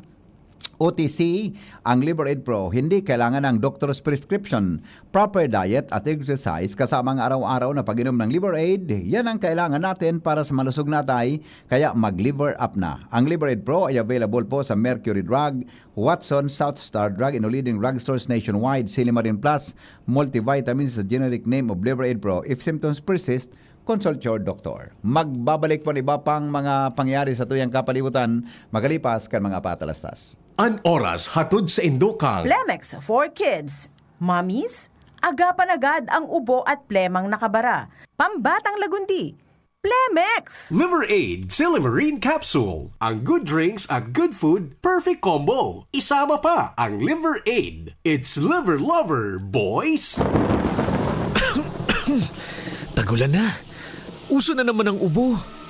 Mabuti ng handa. May Plemex Forte ako. Ang Plemex Forte ay natural na lagundi. Tumutulong palabasin ang plema para tumigil ang pagbubo. Ginhawa sa paghinga. Sakto talaga. Plemex Forte. Syrup o capsule. Basta lagundi. Plemex. Vitex Negundo L. Lagundi leaf is the generic name of Plemex Forte. If symptoms persist, consult your doctor. Ngunya na taong 2026, bagong programa, bagong sigla para sa kaaraman, kabuhayan asin komunidad. Unina, ang programang pang-edukasyon asin pangkabuhayan, hatod sa Indokan Bicol University Extension Management Division, an sa indong katuwang sa pag-uswag kan kaaraman, kabuhayan asin komunidad. Sa programang ini, mas pinarani ang serbisyong gobyerno sa namamanwaan sa gabay sa marhay na paggogobyerno. Mas pinahiwas ang pagkuha sa yamang dagat sa Buhay Dagat, Fisheries and Aquatic Resources Hour. Bago man ang mga segment ang madadagdag, nin mas modernong diskusyon asin kaaraman. An Gabay Isip sa Impapawid para sa kalusugang pangkaisipan. Asin ang usapang kapayapaan para sa pangkinaba na issue asin sa papel kan namamanwaan sa pagsulong nin katrangkilohan. Sa pangingenot kan sa indong host, Professor Edgar Barameda asin Professor Seth De Matera. Makakadangog kamo nin malinaw na impormasyon, makabuluhang diskusyon asin inspirasyon para sa komunidad. Ini ang programang pang-edukasyon at pangkabuhayan. Madadangog kada Miyerkules alas 11 hasta alas 12 minuto. Live sa DZGB 729 kHz. Udok sa paglingkod para sa sambayanang Albayano. Magandang araw! Makakasama natin si Nanay Elena. Ano po ang problema ninyo dati, Nay? Ay, naku iho, sobrang labo na. May katarata na daw ako. Sabi ng doktor, parang laging may ulap sa mata ko. Pero buti na lang, narinig ko ang tungkol sa iBerry. Sinubukan ko. Pagkatapos ng 3 buwan, napakalaking pagbabago. Nagising ako, parang biglang luminaw. Wala na ang ulap. Wow! Para sa may katarata at mas malinaw na paningin, hanapin ang iBerry sa paborito ninyong putika. Mahalagang paalala, ang iBerry ay hindi gamot at hindi dapat gamitin panggamot sa anumang ulap. Ring, ring, go away! Ubo ng bata? Para dyan, may Plemex for Kids. Ang Plemex for Kids ay natural na lagundi. Tumutulong palabasin ang plema para tigil ang ubo, ramdam ang ginhawa. In banana and orange flavors. Be wise, Mommy! Cough, cough, wet away! Yay! Pambatang lagundi, Plemex! Vitex Negundo L. Lagundi Leaf is the generic name of Plemex for Kids. If symptoms persist, consult your doctor. Realize true comfort and relaxation at Dorotea Resort and Spa, a perfect venue for family outings, couple retreats, and various functions such as weddings, birthday parties, corporate seminars, and conferences. Dorotea Resort and Spa. We have backpackers rooms, standard rooms, deluxe, suite, and a penthouse. Also, relax and rejuvenate with our spas and invigorating treatments, services, and facilities. Dorotea Resort and Spa, Kahugutan, Bakakay, Albay. For reservation, contact us at 0917-777-5734. Find us on Facebook, Dorotea Resort and Spa. Relax, rejuvenate, and enjoy. Only here at Dorotea Resort and Spa. Magkaburunyo, Bicol. Magkasararo, Bicol. Magtabang sa kapwa, anmawot. Daing pa ibabaw, daing pa iraro. Gabos kita maguswag, igurahaw ta. Ako Bicol, sinda kita ika. Ako Bicol, kita Ako Bicol Party List. Katabang na, kasurug pa. Inihahatod sa inyo kan Department of Environment and Natural Resources, Regional Office No. 5, ang programang Kapalibutan Ta at Tamanon Ta. Kapalibutan Ta at Tamanon Ta. Programang magtataunin informasyon asin kaaraman, manungod sa satuyang kapalibutan, asin sa mandato kan Department of Environment and Natural Resources. Sa tunghinanyugon, kada Huwebes alas 11 sagkod alas 12 nin pagkaudto, Kapalibutan Ta at Tamanon Ta. Hatod sa inyo kang DENR Regional Office 5 asin kan istasyon na ini.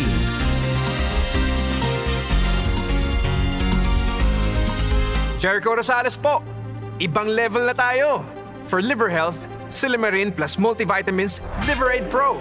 I take it every day with proper diet and exercise. Ang Liverade Pro ay maaaring makatulong sa proteksyon ng atay at support and aid sa treatment ng chronic inflammatory conditions tulad ng fatty liver.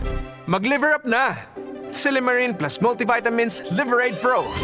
Silimarin plus multivitamins is the generic name of Liverade Pro. If symptoms persist, consult your doctor. Proteksyon at tulong sa atay, Liverade Pro. May Silimarin, may multivitamins pa. Liver up na tayo with Liverade Pro. Coronavirus ba ang hadlang sa pag-aaral ninyo? Andito na ang Southern Luzon Technological College Foundation Incorporated ay gumawa ng hakbang sa mga gustong mag-aral sa junior, senior high school at kolehiyo. Ang SLTCFI ay handang umagapay sa mga mag-aaral upang may pagpatuloy ang kanilang pag-aaral at pagharap sa new normal o sa makabagong panahon na ating kinakaharap. Sila ay nag-o-offer ng flexible blended learning o online or offline/modular classes. Kung may sapat na gadget o may maayos na internet connection, maaari niyang piliin ang online classes. At kung ang estudyante naman ay walang sapat na gadget at walang maayos na internet connection, maaari niyang piliin ang offline/modular classes. Sa ganitong paraan, malaki ang matitipid ng mga magulang, wala na silang iisipin na pamasahe, baon at iba pa na kinakailangan. Ngayon, mas magagabayan palalo ng mga magulang ang kanilang mga anak at higit sa lahat, masisiguradong mapaprotektahan pa sila sa mga pwedeng masagap sa labas tulad ng COVID-19. SLTCFI course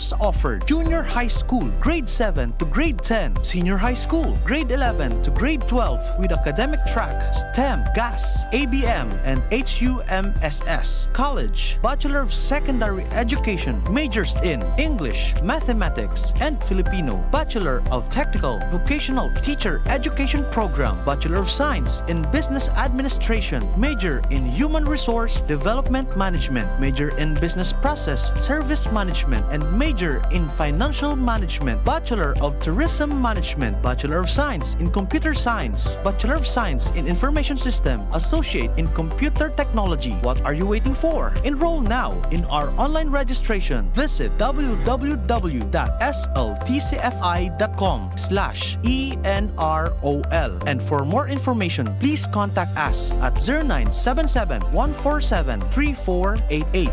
Basta SL, wow! Tara na, sabay ka na. Tara na, saan ka ba pupunta? Maraming mabibili sa presyong abot kaya. Huwag magalinlangan, huwag mag-isip. Shopping need not be expensive. Yashano Mall. Yashano Mall. Yashano.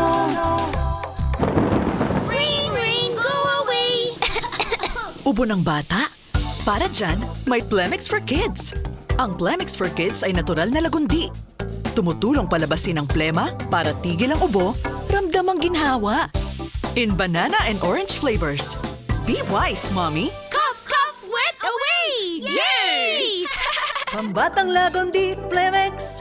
Vitex Negundo L. Lagundi Leaf is a generic name of Plemix for Kids. If symptoms persist, consult your doctor. Bakunang angat, serbisyong dapat. Sa presyong abot kaya at matapat. Lahat ng yan, nasa Rabvax. Nakagat o nakalmot ka ba? Huwag mag-alala. Rabvax Animal Bite Center ang inyong kaagapay para sa pinagkakatiwalaan, mura, ligtas at siguradong proteksyon laban sa rabies.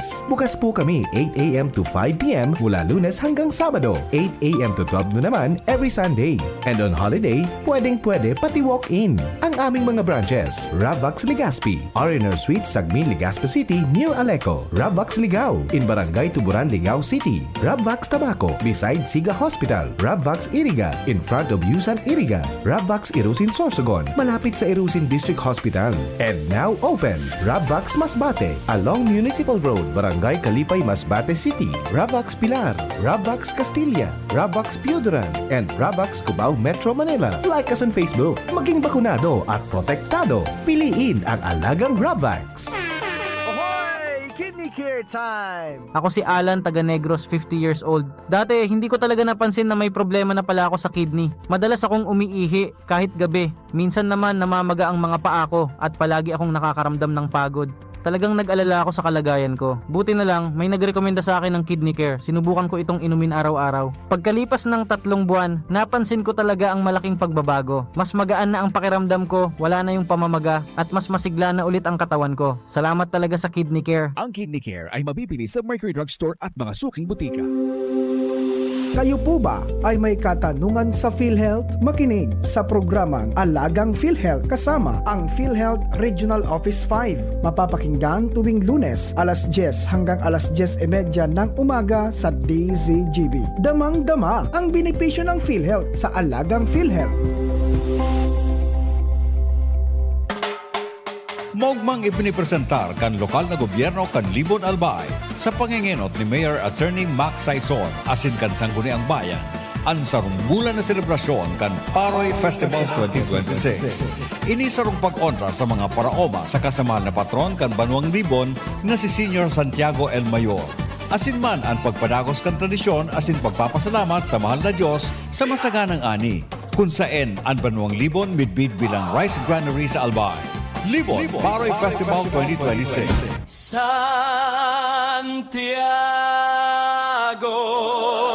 del Libon. Ang mga aktibidad iyo ang mga minasunod. Hunyo 27, Miss Libon Guenyo. Hunyo 30, Kurit Libon Guenyo. Hulyo 9, Boxing Tournament. Hulyo 10 hasta 12, Pickleball Tournament and Albay Marathon. Hulyo 15, Blood Donation as in Traslasyon. Hulyo 16, Opening Ceremony and Cultural Presentation, susundan in fireworks display. Hulyo 18, Fiesta sa Maynila Drag Race as in Mountain Bike Race. Hulyo 19, Senior Citizens Night. Hulyo 20, Festival Job Fair. Gabi kan Libon Guenyo as in Zumba Contest. Hulyo 21, Agri Fair as in Carabao Parade, mantang sa Banggi Ioan Farmers and Fisher Folks Night. Hulyo 22, Kasalang Bayan as in Youth Night. Hulyo 23, Civic Parade as in Miss Libon. Hulyo 24, Procession of Barangay Saints. Hulyo 25, ang aldaw kan kapiestahan kan mahal na patron St. James the Greater, Senior Santiago El Mayor. Sa ngaran ni OIC Tourism Officer as in Festival Coordinator na si Miss Cassie Avila.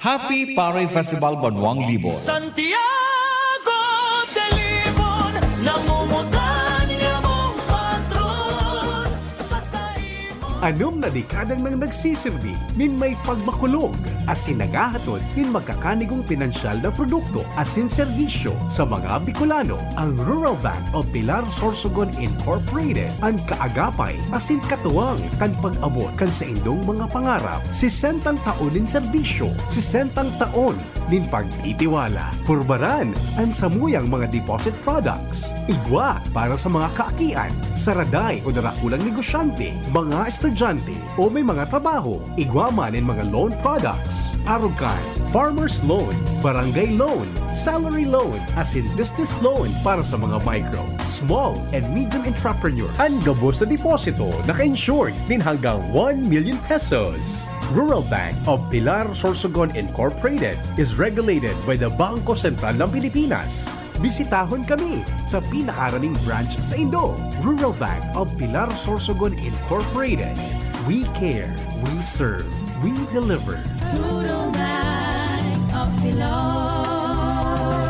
Kung ikaw ay edad 50 pataas katulad ko, may mataas na ang risk ng manlalabo ng paningin. Mas challenging ang pang-araw-araw na gawain tulad ng pagbabasa, pagsusulat, at pagmamaneho.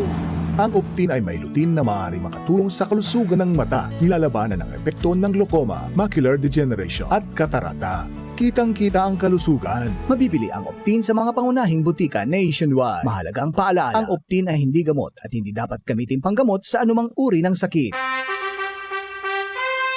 Attention! Attention! Mga parantabay, may marhay na bareta! Ang DZGB nasa cellphone na! Yes po! Madadangog na ang DZGB sa saindong mga cellphone. Sa katuyuhan na mas lalo kamong mapagsilbihan, asin dagdag na konvenyensya sa saindong gabos, ang DZGB. Pwede nang ma-access sa paagi kan sa indong cellphone. I-download lang sa saindong mga Android phone ang DZGB app sa paagi kang Google Play Store, asin Apple App Store, asin hanapo ng DZGB Live. I-install sa saindong gadget, asin malinig nindong madadangog ang DZGB. Libre po ini. DZGB. Number 1 na, may Facebook Live pa. Ngunyan, may DZGB Live app na. O, ano pang pigahalat nindong mga paraan tabay? Download na!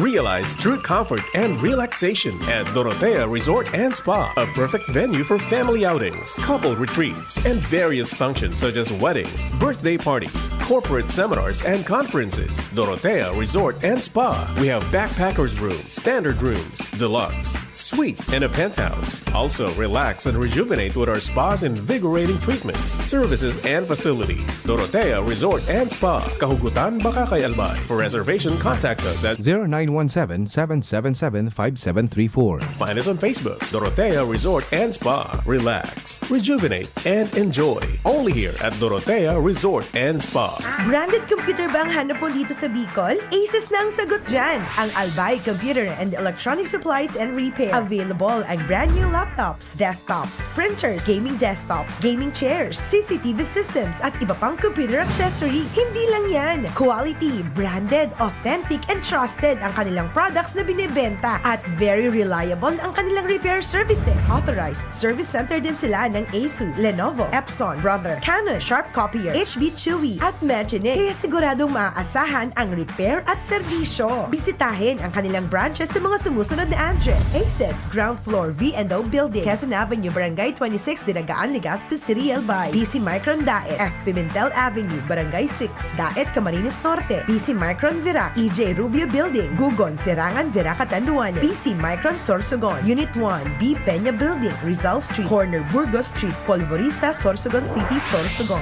Dito ka na sa Aces. Sa kalidad, sigurado ka. Sa repair at serbisyo, maaasahan pa. Call or text 0917-558-0067. I-like at follow ang facebook.com/albaycomputer. Pag tayo'y may sakit, gusto nating gumaling agad.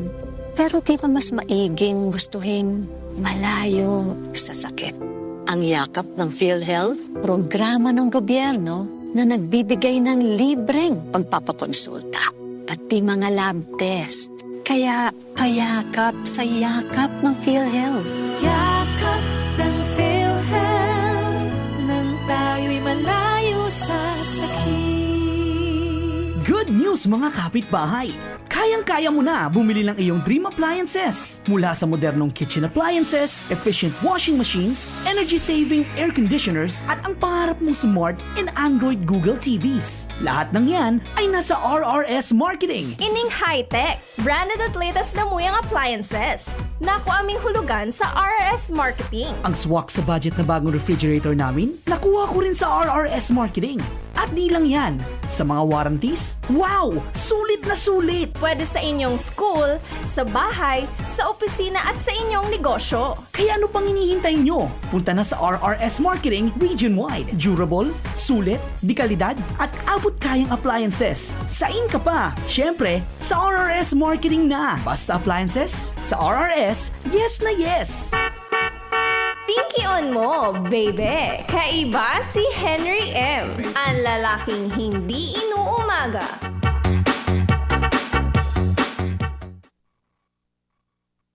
Oras mga tugang, alas 3:45 na rin paghahapon. Sa dami ng kung anong sakit na kumakalat, impluensa, sipon, ubo at iba pa, nakakalimot tayo sa iba't ibang sakit na maaring tumama. Tulad ng sakit ng atay, dulot ng stress, matatabang pagkain at alak, kawawang atay. Tulad na kaya, wag naman, gusto mo bang magkaroon ng liver disease tulad ng fatty liver?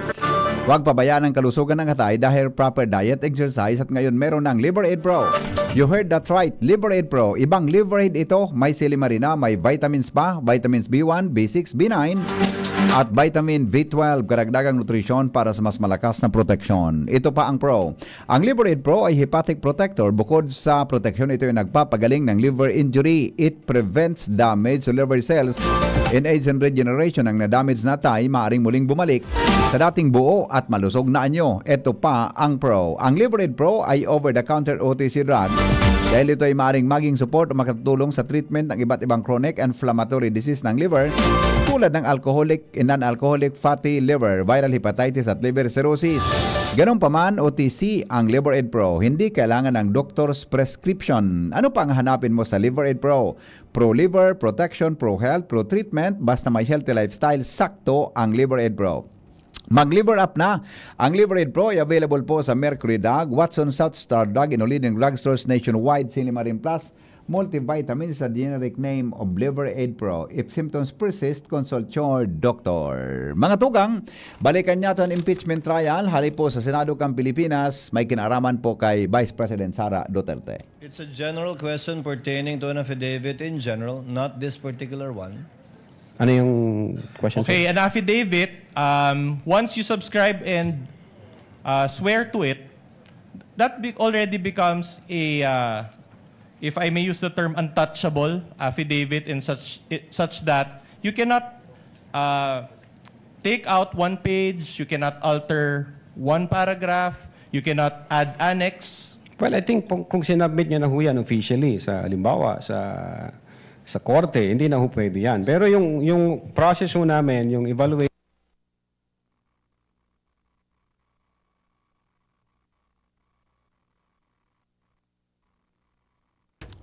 Ayan, medyo nag-lag muna ang signal. Okay na? Okay na ba? Medyo nagluya po signal kan nakahukayan mga tugang pasiring sa kwan, pasiring po hali sa Senado kan Pilipinas. Paki-double check databian sa tuyang audio para klarado sa tuya mga tugang ng mga parantabay. Oras natin, iguan na lang kita ng bali 12 minutes. So itong unang affidavit, since may kulang sa mga attachment, ayusin nyo, baguhin nyo, i-complain nyo yung mga requirements. Since yung affidavit na yon is 2025, so magkaiba ho yung date process ng compliance based on... Wait. In other words, when you evaluation. subscribed and sworn to your January 30, 2025 affidavit, you added documents or pages to it? Ang sabi ko po, sir, ang sabi ng DOJ, may kulang kayong affidavit of authentication, may kulang kayong TSN. Yun ho yung in-attach namin doon Precisely. sa So in other words, you added documents to your January 30, 2025 affidavit? Attachment, sir. Attachment. So you admit that you added attachments to it? Part of compliance, doon sa case build-up, at doon sa evaluation na requirement. All right, ng but Department Mr. of Witness, Justice. isn't it that... Your Honor, again, can I respectfully request Your Honor, the presiding may officer... I just be allowed to proceed, Your Honor? Let me be allowed... Counsel for the respondent, let the counsel for the prosecutors finish with this observation or objection. Can I make a respectful request to the defense to let the witness finish the answer before they propound the next question, Your Honor, please? For orderly proceeding, Your Honor, please. Point well taken. Counsel, please proceed accordingly. And may I also remind the witness, Attorney Latok, kindly answer yes or no instead of yeah and na.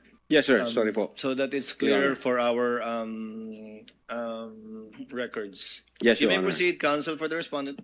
So you admit that after you subscribed and swear to that January 30, 2025 affidavit, you added documents to it so that it will comply with the requirements of the DOJ. Is that what you're saying? Attachment based on the requirement of the DOJ, sir. All right, thank Yun you ang for that nilagay namin. admission. Just one last point on this. Can we flash affidavit of investigation? Can we flash page 1? This is page 13, Your Honor, of the AOI's Annex G9 for the benefit or for the guidance of this honorable court. The one that was flashed earlier. Tech is instructed to do so. All right, so this is the first page of the affidavit of investigation. Will you agree with me that this was not received by this particular document as is was not received by the DOJ? I don't have personal knowledge. Ang inutusan ko po dyan, yung executive officers and agent on case na makipag-communicate sa Department of Justice. But you are a co-signer of this, correct? Yeah, insofar as the content of the affidavit. All right. And so you mean to say that you didn't cause the filing of this case with the DOJ? Inutusan ko po ang executive officers at si Agent All right, Kililong but na sila mag-process po na dalhin yung referral na yan sa Department of Justice, sir. At any rate, you're smart enough to peruse the first page and you can see that there's no received stamp appearing there too, correct? Received from DOJ o by DOJ, sir? By DOJ. Again, ang makakasagot po niyan, yung nag-process niyan, si executive officer nga namin. Yeah, but at si based Agent on only... Again, the witness still in the process of answering the question. Counsel, take it easy. Let the witness complete his answer. Okay, Your Honor. But based as it appears only, as it appears on this document, this is part of the records and also uploaded in the Senate website already last July 12 so that the public can peruse. Annex GGG, this is page 13. Based on this document and observation, can you notice any received stamp on this document? Based on that document, wala hong naka-stamped or received. Precisely my point, that was attached, if this was really received by the DOJ, there should have been an IDF, right, or a transmittal letter attached to this. Again, yung makakasagot po niyan, yung executive officers, Agent Kalilong, and the prosecution, sir, kasi sila ang nag-uusap dyan. Sila nagdala ng dokumento na yan. All right, I'll move on to a new point. Now, Article 4 of...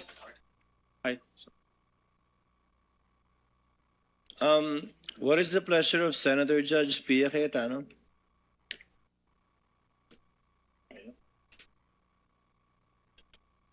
Mr. President, I wanted to take the floor before the defense went to another point, so I wouldn't interrupt his train of thought. The lady has 2 minutes and may proceed when she's ready. Thank you, Mr. President.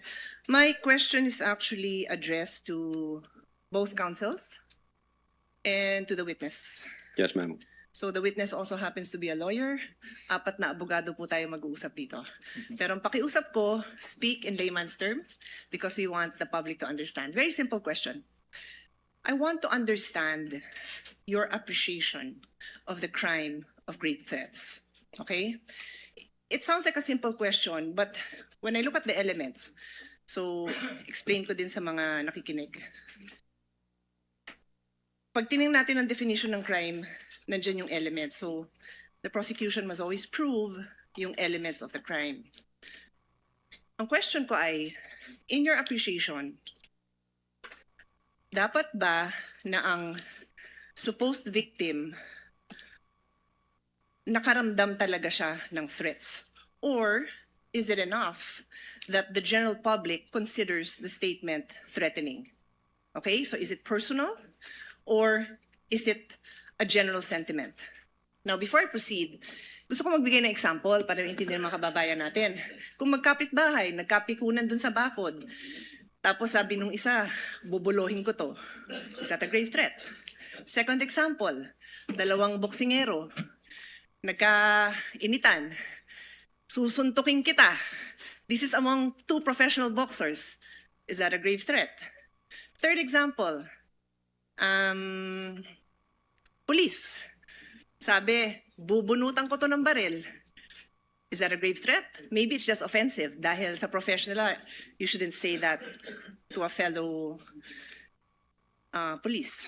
And my fourth example is a senator. Pag sinabi niyang bibit-biting kita, kekwelyuhan kita, palalayasan kita, is that a grave threat? I'll add some details. If that is supposedly addressed to a fellow senator, and she is a female senator like me, na kahit na hindi naman isa hong kilalang runner, marathoner, but a non-violent person, is that a grave threat? Well, I'll just tell you my personal opinion and then I'll tell you now. I felt that was a grave threat. So, may I ask the counsel and the witness to now answer the question? Thank you. If you may, Your Honor, please, yung prosecution po. Senator Judge Pia, who do you want to answer first? Good In the question. order that you Pag-iisipan ko prefer. ng matagal yan, Mr. President. I give you the decision on that one, Mr. President. Siguro prosecution kasi Yes po. sila naman ang kailangan mag-prove ng case nila. And then the witness and then the defense counsel. Again, an admonition from the chair without stating conclusions of fact and law that again is reserved for the impeachment court. You may state your opinions with respect to the elements of the Definitely. crime of grave threats specifically identified Yes. by the senator judge. And if I may, presiding officer, feel free to interrupt them if you feel that they have crossed the line, as I will. That's why I just Opo, want, I repeat my question, I want to understand your appreciation of the crime. You may, Mr. President, will we allow them to cite jurisprudence? I leave it up to you. I just want to understand the appreciation kasi. Opo. What do you think? Doon sa particular pong katanungang yon ni Senator Judge Pia Cayetano na dapat ba may takot na naramdaman, correct me if I'm wrong, Senator Judge Pia, Yes. yung taong tinatakot o subject matter ng grave threats o pampublikong pagtanggap pa na nakakatakot yung mga sinabi niya laban dun sa taong tinatakot niya. Siguro a simple yes or no with a very short explanation would Opo. suffice, Mr. Presiding Officer. Attorney Ligutan, you have 2 Maraming minutes, salamat, please. Senator Pia Cayetano. Maraming salamat sa pagkakataon. Yung sagot sa tanong na iyan, yung sagot po ng prosecution, hindi po galing sa opinion ng aking mga kasama. Ito po ay isang decision. No less than the Supreme Court of the Philippines. It just so happened, Your Honors, as an answer po sa tanong ni Senator Pia Cayetano, may dalawang kaso na po yung Supreme Court. Yung isa is Paera versus People. Yung GR number, siguro yung mga law students, no? Mga law students. GR number 181626, May 30, 2011. The title is Paera versus People. Sinabi ng Supreme Court doon, wala pong batas na nagre-require na may private complainant. Ibig sabihin, hindi po required na yung biktima mag-execute ng affidavit upang yung akusado po pwedeng ma-found guilty ng grave threat. Paera versus People. But more than that, Your Honor, please, may isang kaso pa. No less than the Supreme Court in the Philippines. Sinabi doon, hindi po kailangan na yung recipient mismo nakaramdam ng takot or that sineryoso yung pagbabanta. Your Honor, to repeat, etong sinabi ng Supreme Court, all that needs to be proven is that they were intended by the accused to have that effects. Yung sagot sa tanong, hindi po galing sa prosecution, hindi po opinion, galing mismo sa Supreme Court of the Philippines, Your Honor. Okay, thank you for that. So, Mr. President, can we now... If I may add, Senator Judge Pia, if I remember my memory aid correctly, there are only certain private crimes that need a private complainant, and most of these are personal crimes, such as concubinage, adultery, seduction, abduction, rape, and acts of lasciviousness. Although these crimes are all entitled People of the Philippines versus the accused, without a private complainant, these crimes cannot be filed by the prosecutor in court without the cooperation or affidavit of the private complainant. Counsel for respondent will please reply to the query of Senator Judge Pia Cayetano. You also have 2 minutes, sir. All right. I will try to avoid making conclusions of fact and law, Your Honor, but I will answer in light of the facts of this case and leave it up to the discretion of this honorable court. Please, sir, you may proceed. It is our position that the statements made by the Vice President were not threats in the first place. That's why we were categorizing it as response, a mere response to a Q&A. Number one. Number two, it was never aimed directly at BBM, FL, and the former speaker. In other words, had they not watched the video, for example, they wouldn't have known about it. So in other words, Your Honor,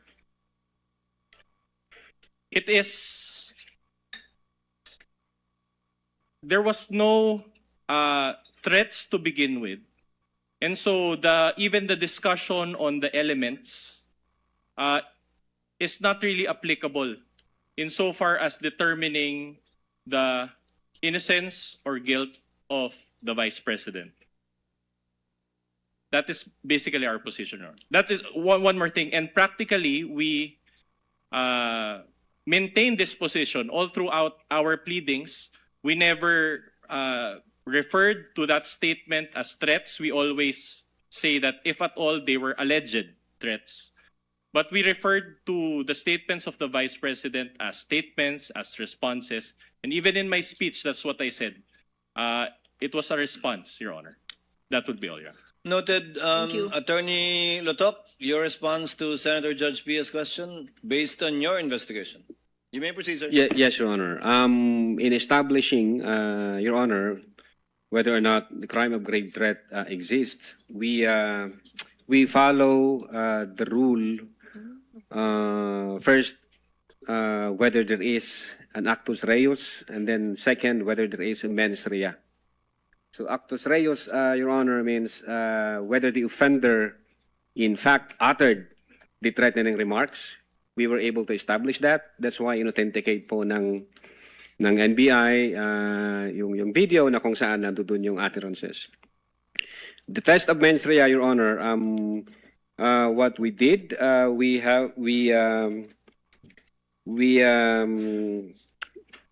interpret the utterances objectively and in the light of the circumstances in which they were uttered, in the manner in which those utterances were spoken, the person to whom they were addressed, the utterances were addressed, the relationship between the parties, meaning the offender and the recipients, and then the reactions of the recipients, whether they treat the utterances serious or real. But again, I would agree with what Attorney Ligutan said. In fact, ang basis po namin dyan, yung Garma versus People.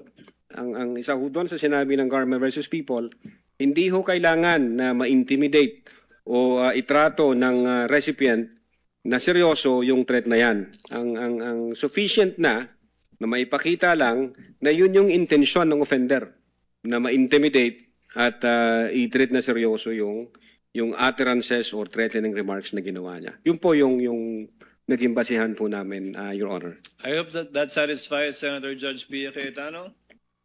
It actually does, but if I still have time, I have a follow-up question for all. Do I? Well, anyway, everyone went over time, so since my bell hasn't No, rung. you don't, but you can ask your final question, Madam. Yeah, just a quick follow-up. Siguro sa witness na lang. You mentioned the word threat, no? So can you just elaborate on that? What to you would be the difference between a threat and a I don't know if you uttered the word that I want to ask you now, no? But you referred to threat, of course.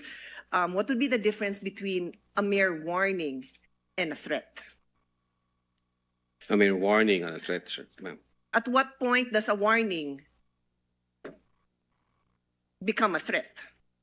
Well, Your Honor, if I'm going to based on our investigation, kung i-apply ko ho yung Hindi na. yung You don't have to.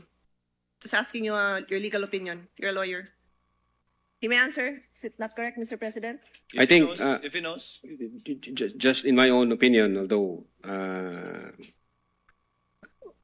warning is maybe there is a what we call an event-based condition. Pwedeng ganon na pag inulit mo itong gagawin ko sa'yo.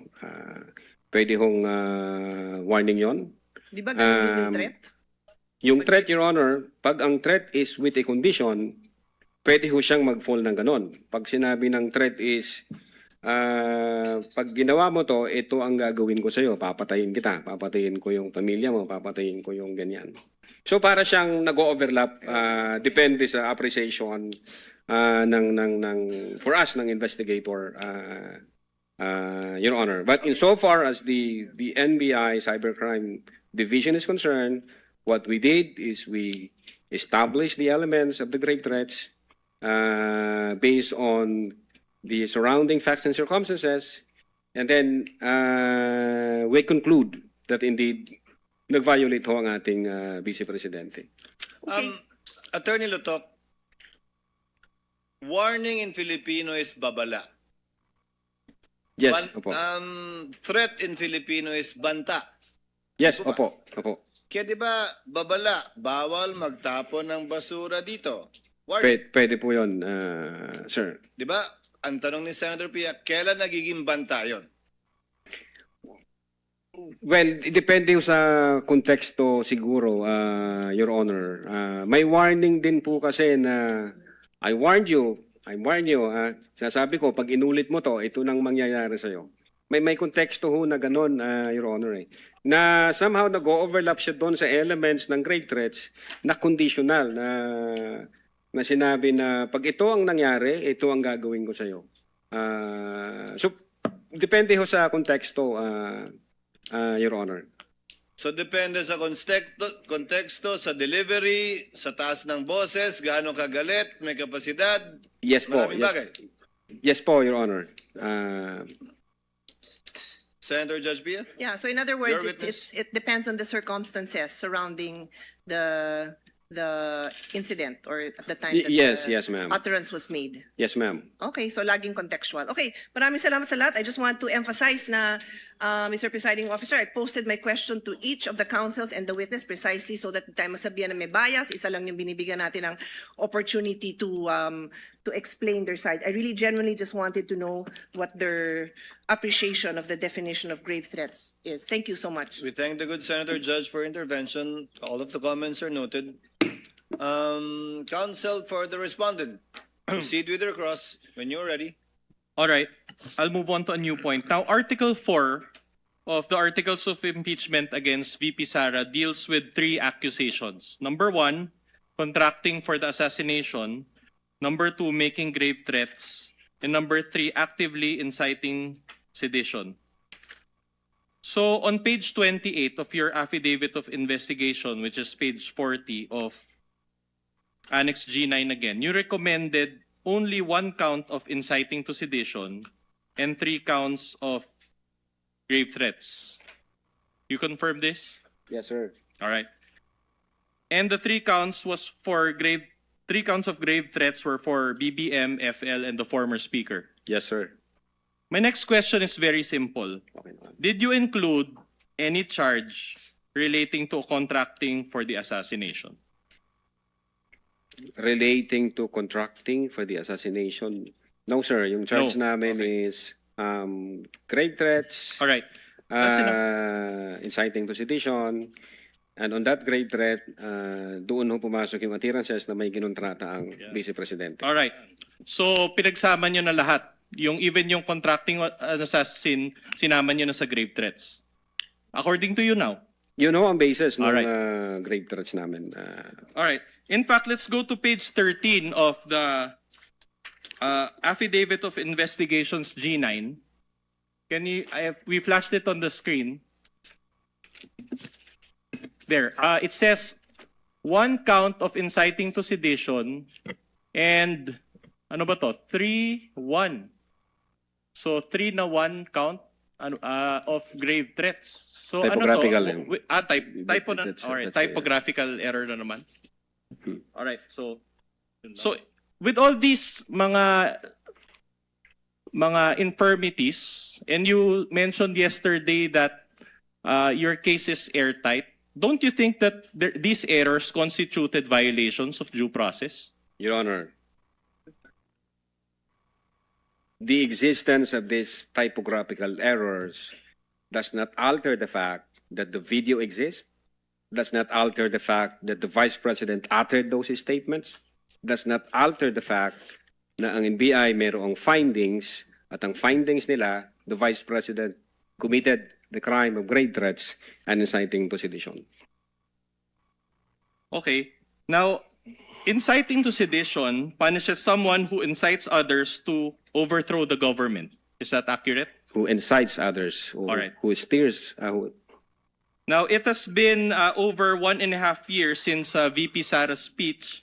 My question is, has the government been overthrown following her speech? Again, as I've said, as I've explained that, Your Honor, it is not necessary to be a Your Honor, can we seditious. ask that the witness answers in a more Witness, responsive kindly, manner? Attorney Letok, kindly answer the question directly so that the court's time is not wasted. Again, question, sir?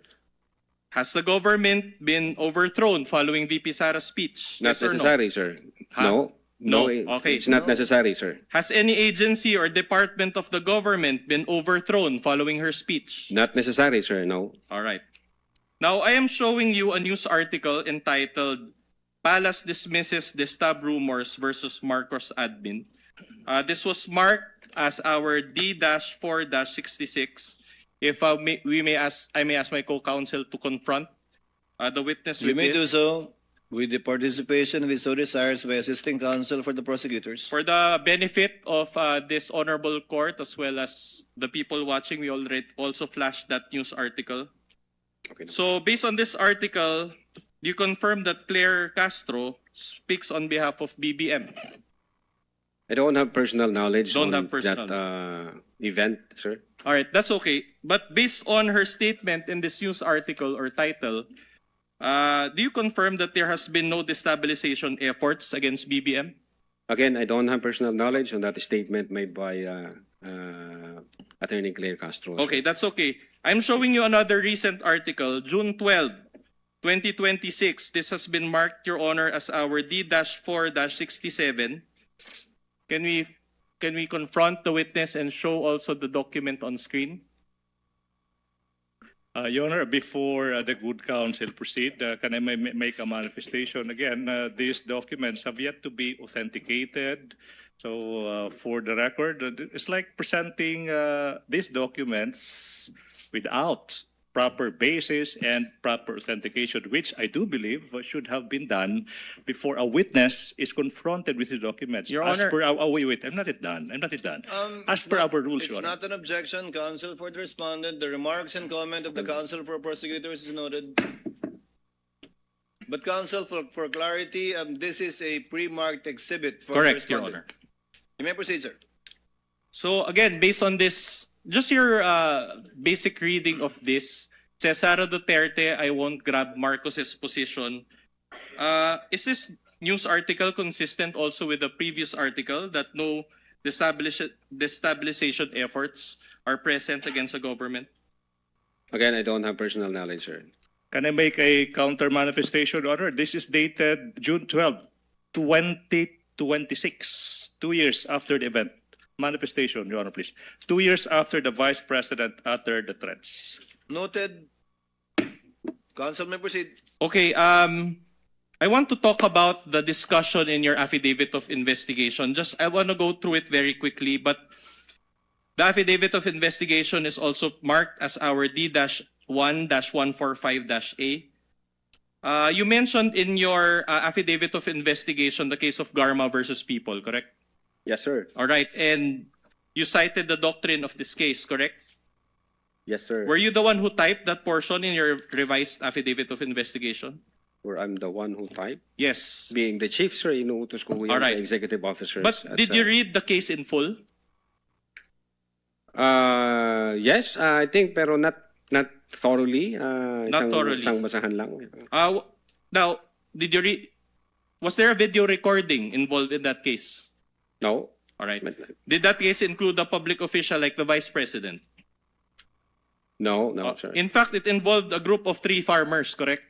Yes, sir. All right, let's go to the case of Reyes versus People. You also cited that, page 29 of your affidavit of investigation. Did you read this case in full? If I may check my affidavit, Sure. Your Honor. The witness may do so. Thank you, sir.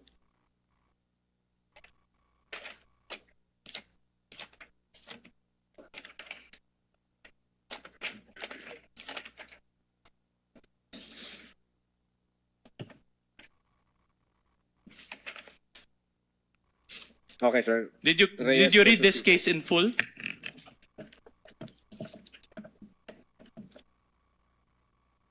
Yes, Your Honor. Did you read the facts of this case? I think it's about yung threat against a person nung nasa parang Navy office siya, and then sinundan siya hanggang sa bahay, may dalang mga placard. Yun yata yun, sir. All right, If I'm not but did mistaken. it involve a video recording? No, sir. Did it involve an official like the Vice President? No, sir. You cited Ruaza versus People, page 29. Did you read this case in full?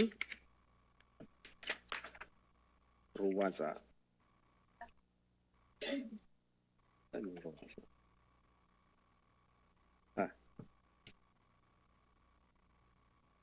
Yes, sir. You read the case. Did it involve, again, a video recording? No, sir. Did it involve a public official like the Vice President? No, sir. In fact, it involved tree-cutting activities. Do you confirm that?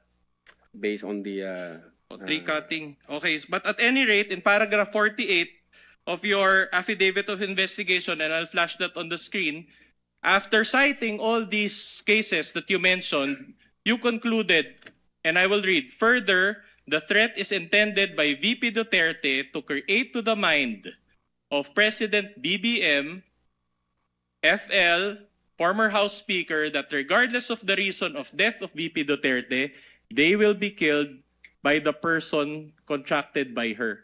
So in other words, you spoke about the mind of BBM, FL, and the former Speaker, correct? Your Honor, what we cited is the principle laid out by the Supreme Court and not the facts of those cases, Your Honor. And those principle is applicable in this case, Your Honor. But that is based only on your own opinion, correct? That is based on our investigation and the evidence that we've gathered, sir.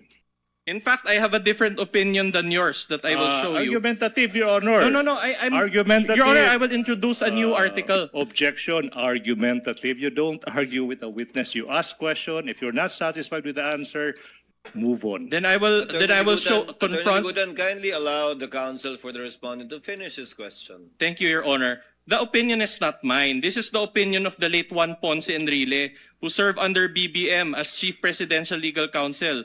This has been marked as our Exhibit D-4-64. Can you flash that article? Just the title, since we don't have time. This is Juan Ponce Enrile. I'll just read the title. No criminal charge could be made versus Sara Duterte over kill remark. So isn't this opinion inconsistent with your own? I don't have personal knowledge in that, sir. All right, no personal knowledge again. That's okay. I'll be winding up. But do you know the difference between a felony and a crime? There's a felony difference and crime. between the two, correct? Yeah, tell me, sir. No, I don't. I'm not on the witness stand, so you answer the question. Mr. Witness, kindly respond to the question. The question is, do you know? So it's answerable by a yes or no. I think felony, sir, is in the revised penal code, and a crime can be in the special law or I agree with parang you. ganon, sir. I agree. So in other words, like homicide, for example, it is a felony because it is defined and punished under the RPC, correct? Yes, sir. Clear. Now, a crime is broader than a felony in that it pertains to acts or omission that are not punishable under the RPC but punishable under special laws, correct? Yes, sir. Like BP 22, for example, it's not within the RPC, but it's covered by special laws, correct? Your Honor, respectfully, can I now object as to the relevance to an impeachment case, the distinction between felony and a crime? Just laying the basis, Counsel, Your Honor, I'll go counsel, to that. He's on cross. I will give you some leeway, but kindly get your point, counsel. All right, now, Shortly. but do you confirm that there are felonies, there are crimes, correct? Yes, sir. All right, now there are other high crimes, which is another category than felony or crime, correct? Yes, sir. And according to Article 4 of this articles of impeachment, there was high crimes that was charged against VP Sara, correct? Yes, sir. In other words, it is a different category than felony or crime, correct? What do you mean by High that? crimes, it's a different category than felony or crimes. Well, there are may mga high crimes po, sir, na nasa revised penal code din, sir. Can you give us an example? Your Honor, I mean, is that a question, Your Honor, please? If he knows, Counsel. If you know. If he knows. It's like a classroom recitation, Your Honor. Attorney Lotok, you are very well aware of the fact that you are here as a witness in an impeachment proceeding, and that the crime you investigated is being used to charge the Vice President. And as a lawyer, you also are aware of Article 11 of the Constitution with respect to accountability of public officers. So, if you know, you may answer. If you don't, you may say that you're not competent or that you do not know. So please respond. Well, since kasi ho kayo nagbabasa, wala akong binabasa, nagre-rely ako sa memory. I cannot answer for now, Your Honor. I need to recheck the... It does not the reflect books. on your competence or knowledge of the law, Attorney Lotok. It's okay. You were not asked to prepare for this anyway. Again, Thank you, Your Honor. These are questions on cross, so we're giving the counsel for respondents some leeway. Counsel, please proceed. All right, my next question is very simple. Is grave threats a felony? Grave threats, that's under the revised penal code? Yes, sir. Exactly. So it is a felony because it is defined and punished by the RTC, and it is punishable by arresto mayor, or 1 month and 1 day to 6 months of imprisonment, correct? Your Honor, again, objection. What's the relevance? Your as Honor, to the, wait, Counsel, let me finish, please. Allow him to finish, easy. Counsel. Now, Yes. as to what is the penalty for grave threat? That's irrelevant as to the impeachment complaint that we are litigating, Your Honor, on the ground of relevance. Unless the counsel is able to prove the relevance, I will withdraw my objection, Your Honor, please. This is So to the comment. connection, counsel, again, you're on a short leash, but I know where you're getting at. Get to it, please. All right.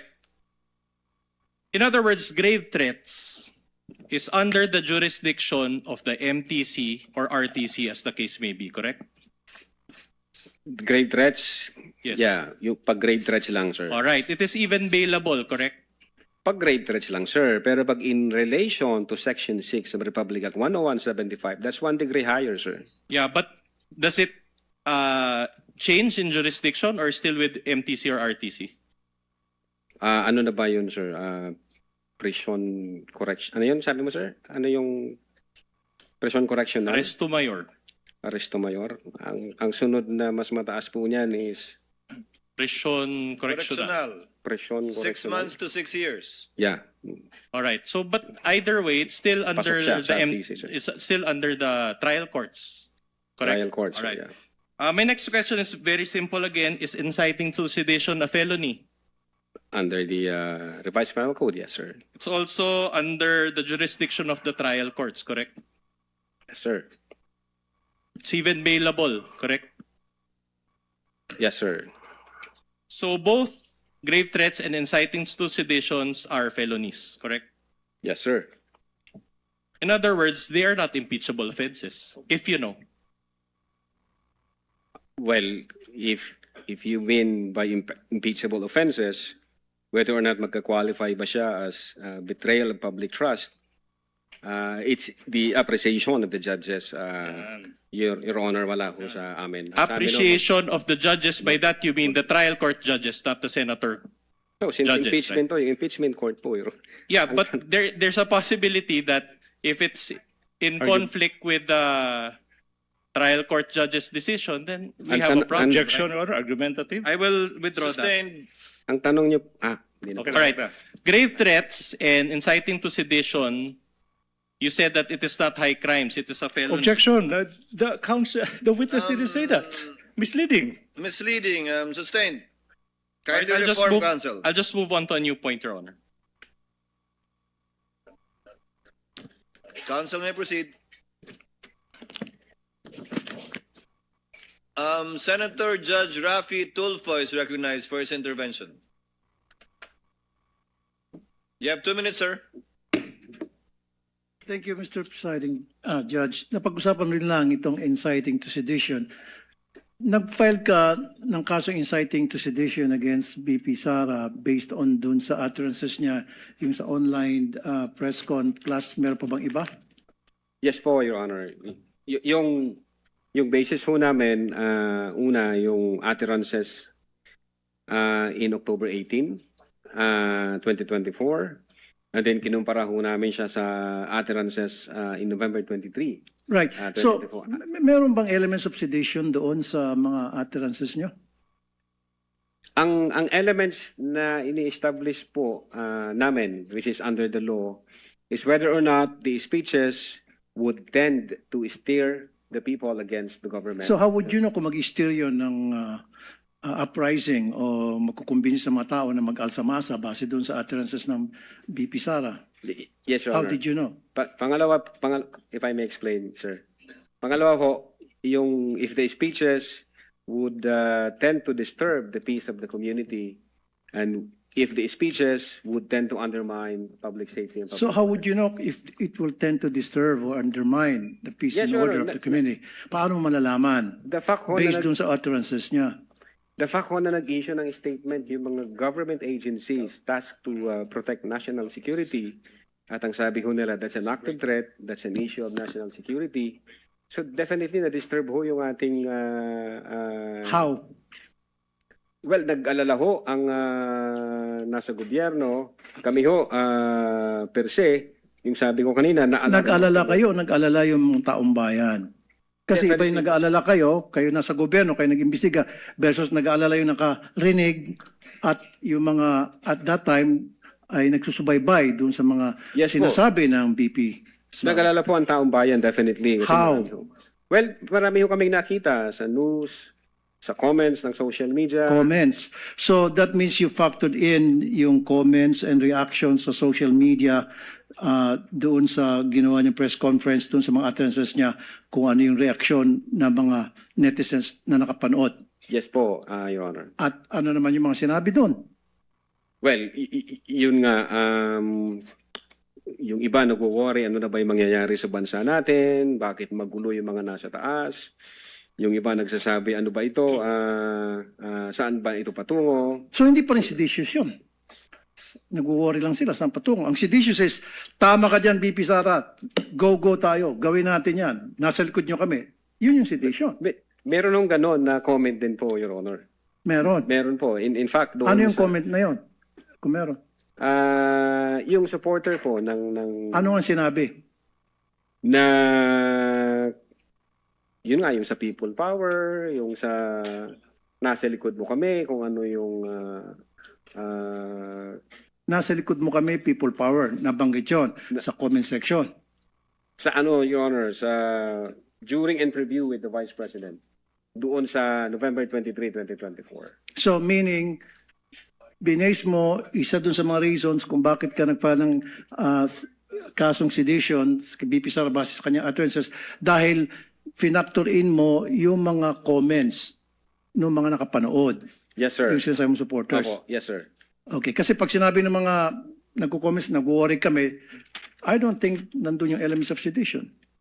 Maliban na pag sinabi na nasa likod mo kami, let's do it, go. Well, Your Honor... Gagawin namin kung anong gusto mong gawin, things to that effect. Opo. Was there? Meron na kami comments like those? Meron na kami nakita sa mga Facebook comments, although hindi siya nasama, Na hindi siya nasama dito sa investigation. at ano nga ulit, halimbawa? Yung mga Facebook comments, Your Honor, na nagsasabi, lusubin na natin ang Malacanang, tapos may ganun na sign. Lusubin na natin ang Malacanang. Yun yung comments sa Facebook, yung mga nagko-comment. At meron kang ebidensya tungkol dyan. Hindi mo to katang-isip lang. Kung babalikan ko po, yun nga po ang sabi ko during those Okay. times, siyempre nagbabrowse kami. Okay. Nga lamang, hindi namin naisama sa authentication. Your No further question, Your Honor. Thank you. Thank you, Senator Judge Rafi Tulfo. The Senate President is recognized. He has 2 minutes as well. Thank you, Mr. Presiding Officer. On the same topic on inciting to sedition, Attorney Lotok, meron ba kayong nakausap na mga tao na naniwala doon sa sinasabi ni Vice President Sara on inciting to sedition? Nakita ko kasi doon sa grave threats, marami kayo in the interview. Pero in this particular case, meron ba kayong at least man lang nakausap na mga tao, inimbestiga further kung talagang merong epekto yung kanyang mga sinabi? So far as the Cybercrime Division is concerned, Your Honor, hindi ko kami nakapag-focus dyan. Siguro ang pwede makasagot niyan, Your Honor, yung intelligence service po namin dyan sa issue po na yan. Hindi ko kami nakapag-focus dyan to conduct investigation on Isa people's para sa akin comments. kasi sa kabilang banda pwede ka magsalita pero sa kabilang banda may naniniwala ba sa'yo? So ang gusto kong malaman kung meron kayong nakausap na mga grupo o mga anyone o naimbestigahan nyo naniniwala talaga doon sa kanyang pinagsasabi. I think ang makakasagot po niyan yung the intelligence service, yung director po namin, sir. Okay. Sa kanya po yung pool ng information ng. And then I believe na doon sa mga sinabi niya, nangyari rin ito doon sa 2-hour video. Tama po ba? Yes, sir. Opo. Pinatawag niyo rin itong may mga pinatawag kayong media personalities. Tinanong niyo ba sa kanila kung meron sa kanilang naniwala na itong mga sinabi ni Vice President ay inciting to sedition? Dapat naniwala ba sila na yung mga sinabi ni Vice President during the 2-hour video ay pinag-aalsa yung mga nandoon o naniniwala sila na yun ang tema ng kanyang sinabi? Not specifically na inciting to sedition. Ang mga comment nila doon is na-shock sila. May comment sila doon na nasa real battle mode na siya. May comment siya doon na totoo na to, seryoso na yung galit niya. Yun ho yung mga... Galit naman talaga siya pero inciting to sedition ni mag-alsa. Wala pong ganong comment during the Q&A portion, Your Honor. And just to on a related question, Mr. Presiding Officer, inciting to sedition is serious rin, no? At kailangan din ito ng attention ng mga intelligence agencies natin. Meron ba kayong coordination with our iba't ibang intelligence agencies tulad ng National Security Council, ng PNP, ng NBI, not NBI, no, but ng ibang mga security intelligence agencies natin? Nag-coordinate ba ang NBI sa kanila? Kayo mismo nag-coordinate ba? Ang nag-uusap po dyan, Your Honor, is kasi intelligence matter yan. Ang nag-uusap po yan between intelligence service ng NBI, intelligence units ng AFP, intelligence department ng PNP. So nasa level po nila yon, sir. Katulad ng grave threats pagkukontrata, inciting to sedition, seryoso rito eh. Gusto ko malaman kung merong effort ang ginawa ang NBI para makipag-coordinate sa AFP, no? Sa PNP dahil ito pinag-uusapan natin pag-aalsa o hinihimok mo mag-umalsa. No? Meron bang gano'n naman coordination na ginawa ang inyong opisina o ang NBI? Ang alam ko meron yan, pero nasa level na po yan, sir, ng intelligence service namin, Your Honor. Right. Thank you, Mr. Presiding Officer. Noted, entered into the records. We thank the distinguished Senate President. What is the pleasure of Senator Judge Ligarda?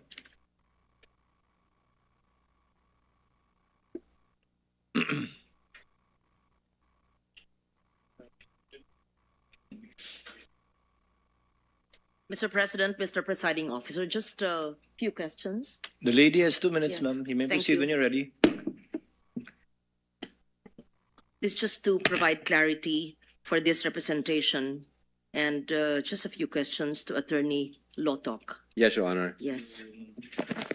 Attorney Lotok, sa paragraph 53 ng Affidavit of Investigation na iyong pinirmahan, sabi niyo po na the Vice President's statements were brought about or motivated by unpleasant circumstances occurring before November 23, 2024 press conference. I believe, nabasa ko po yan. Yes. Your Kasama Honor. ba ho dito yung pahayag ng Vice Presidente noong Oktubre 18, 2024? Yes, Is that Your part Honor. of your affidavit? Opo, Your Honor. Yes. Bago naman po magsimula ang press conference noong November 23, mayroon mga pangyayaring kasama ang Chief of Staff, si Attorney Zulaika Lopez, na may kinalaman sa mga na-cite in contempt, sa camera, detention, Opo. medical emergency, at mga planong paglilipat Yes, sa Your Honor. hindi pa po ako tapos. Sorry po. Ng piitan sa Correctional Institute for Women sa Mandaluyong. Tama po ba na mga pangyayaring ito ay naganap ilang oras bago yung sinagawang press conference na pinakita ilang beses sa Ye- video? Yes, Your Honor. Kasama po yan sa Yes. investigation namin. Kahapon po, sinabi po ng testigo, kayo po, na kinonsider ng NBI yung so-called bigger picture. I think those were the words that you used. Sabi niyo pa, you put all the pieces of the puzzle together in your own words. Yes, Your Honor. Yes.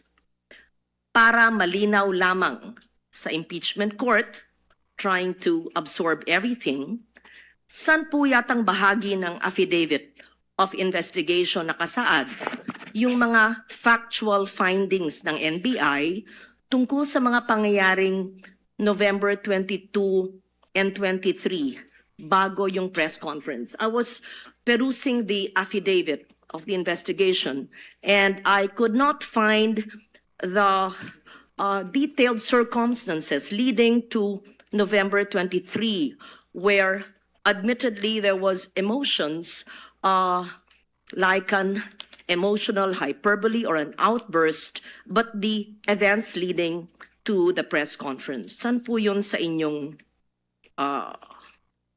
affidavit? I think, Your Honor, nasa affidavit of transcription po yan. I Transcribe po yan as read it attachment. a few times. I could not see the detailed events leading to that. Having mentioned the medical emergency, the transfers to the Correctional Institute for Women, and so that the person who will read the affidavit will have a accurate, factual, and complete appreciation of the events leading to the press conference. Perhaps your view, having been the person who filed the complaint, may have a different, perhaps, appreciation from my view because I find it somewhat incomplete. And that is just my comment on this because you clearly said you put all the pieces together.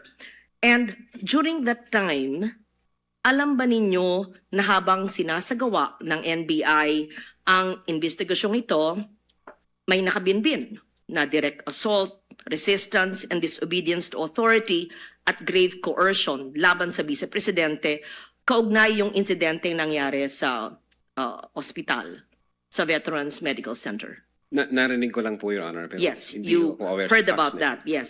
And was there an investigation that was done regarding that incident?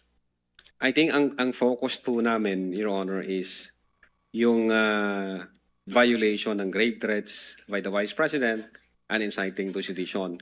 Now, pagdating ho doon sa nangyari sa Vice Presidente, yun nga sabi ko, hindi ako aware sa kabuuan ng facts na yon. Baka yung ibang agency nag-imbestiga po doon, hindi ako aware, Your Honor, doon sa circumstance na yon. And so would the answer, Attorney Lotok, be a no? Were these taken into consideration in the investigation? Again, Your Honor, nasa Or would this be a yes, meaning it is contained in the affidavit, which I'm trying to look for as well? Nasa affidavit of transcription po yung nangyaring usapan during that time. Nag-execute ho ng affidavit of transcription ng agent on case, Your Honor. Actually, ilang beses ko po binasa yung affidavit And what I see is there was a focus on the October 18, but on all the events on November 22 and 23, the detailed events leading to the emotional outburst did not seem complete.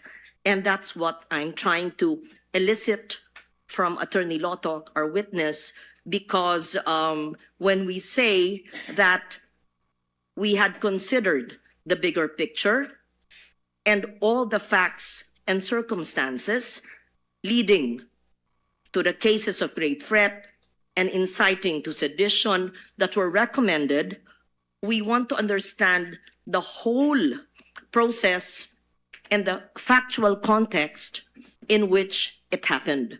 Because if you are to take snapshots of events and focus on October 18 and the press conference, it can shock any person. However, if you see as well the events leading to the emotions and the detention of the Chief of Staff and the Vice President herself, iba pa yung kasong ito, iba pa yung nadetina, iba pa yung sinampang kaso at pinagsarahan ng pinto ng ambulansya, kaya nagkaroon ng kasong ganon. I tried to read the affidavit a few times and could not find such a comprehensive enumeration of facts by the NBI, and that's why, thus, this query. Pwede na po, Your Honor. Yes, please. Meron hong affidavit of transcription kung ano nangyari, and then nag-submit po kami ng authenticated na video para humakita ng mga senator judges natin kung what happened during those dates for appreciation po ninyo. So makikita ho rito kung ano yung took place during the November 23, 2024 online press conference. But then again, as I have said, at in-explain ko na rin ito kahapon, Your Honor, if I may, kinonsider namin yung situation ni Attorney Zulaika Lopez. Nakita namin yung complaint niya, yung reklamo niya, yung health condition na sinasabi niya. Sinama din po namin yon na ano ba yung nangyari. Taking all the situations or the facts and circumstances attendant to that event, hindi ho na alter yung the fact na nag-utter ang Vice President ng grave threats against the three. Despite of the fact na merong emotional situation na gano'n, hindi rin ho na-alter na merong violation na ginawa yung Vice President during that online press conference. And as a matter of fact, even before that emotional situation, maliwanag ko doon sa utterances, even before that emotional situation, sinasabi ho doon sa utterances, meron na akong kinausap. So nag-trigger na ho yun, ma'am. Meron na akong kinausap na isang tao na papatay sa presidente, sa First Lady, at doon po sa Speaker of the House. So, kahit sinama po namin siya to consider everything, again, Your Honor, hindi ho na bago yung utterances na ginawa ng Vice President. Hindi rin ho na bago na yung instruction niya is relentless in killing the three. Yes. Attorney Lotok, what I've been trying to ask is not just the utterances which we've watched several times, but all the events leading to the utterances, and that is what I want. I understand what you're saying, that there were attachments or transcription, but the transcription would not be considered an assessment or an investigation. These were perhaps attached as transcription. And you earlier said that the threats are circumstantial. So that is the reason why I was looking for that in the affidavit of the investigation. In short, para pong nakulangan ako, pero kung sinabi niyong inattach niyo yung transcript, so be it. But then, if you will read the 50 plus pages again of your investigation, it seemed to me, at least at this point, that snapshots were taken focusing on the October 18 and the utterances, but there seemed to be events leading to it that may have not been included. With But I will indulgence of Senator leave it Judge at that. Legarda, Yes. kindly wind up, ma'am. Yes. So the last question, thank you, Mr. Presiding Officer. Na-interview rin niyo po ang mga miyembro ng media and you asked them factual information. Did you also ask them about the emotional state ng mga kalahok sa media, yung mga pangyayaring naganap bago ginawa yung mga naturang pahayag? In short, not just the factual statement, but the atmosphere, the events leading to that Zoom press conference that led to the perceived or alleged utterances. Wala po yan sa minutes of meeting, sa Q&A, wala po yan, Your Honor. Should you not have asked the members of media and the others who were part of that so that you would have, in your own words, sir, the complete picture so that everything is taken into consideration on why such a highly placed person would give such utterances, because such conditions existed that just might have elicited it, but you did not do that investigation or at least conversations with the members of media. I leave it at that. Thank you for answering my questions. Thank you, Senator Judge Legarda. Senator Judge Pangilinan, you're recognized, sir. Yes, thank you, Mr. President. And you may proceed when you're ready. A few questions on inciting to sedition. Yes, Your Honor. For the witness, kasi pinapaliwanag mo yung sinasagot mo yung tanong ni Senate President Win kanina, no? Nasa NBI ka na Cybercrime Division since 2018. Yes, Your Honor. 2018. So, naalala mo ba yung kaso ni Ronel Mas? Yung taga Zambales na nagkaroon ng Facebook post. Yes, sir. Naalala ko po pero hindi ko kami may hawak ng case na yan. Pero kung maalala mo, dahil division ninyo ang nagsampa ng kasong inciting to sedition, no? Tama ba? I-check ko yung record, hindi po yata ako may hawak Dahil, ng case. well, to refresh your memory, nag-post siya sa social media offering 50 million to anyone who would kill former President Duterte. At that time, he was Yes, sir. the Yes, president. sir. So, That's the news. you remember that? Yes, sir. That's the news. Oo. Tapos, inaresto siya. Sabi niya, I will give 50 million reward kung sino makapatay sa dating presidente.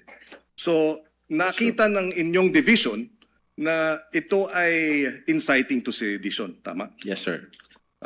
And therefore, sinampahan siya ng anti-cybercrime law. Opo, sir. Meron ding isang kaso, 14 May 2020. Dito naman sa Osamis. Pero palagay ko police investigation ito, no? Pero same, Cybercrime Prevention Act, inciting to sedition, ginamit ang Facebook account, Joe Mark Medina, and posted that he would give 150 million to anyone who would kill then President Duterte. So ito rin, naging kaso ng anti-cybercrime law. Nabalitaan din po namin. Okay. So, dito sa dalawang ito, in other words, to explain inciting to sedition, ang ganitong mga remarks have the tendency precisely to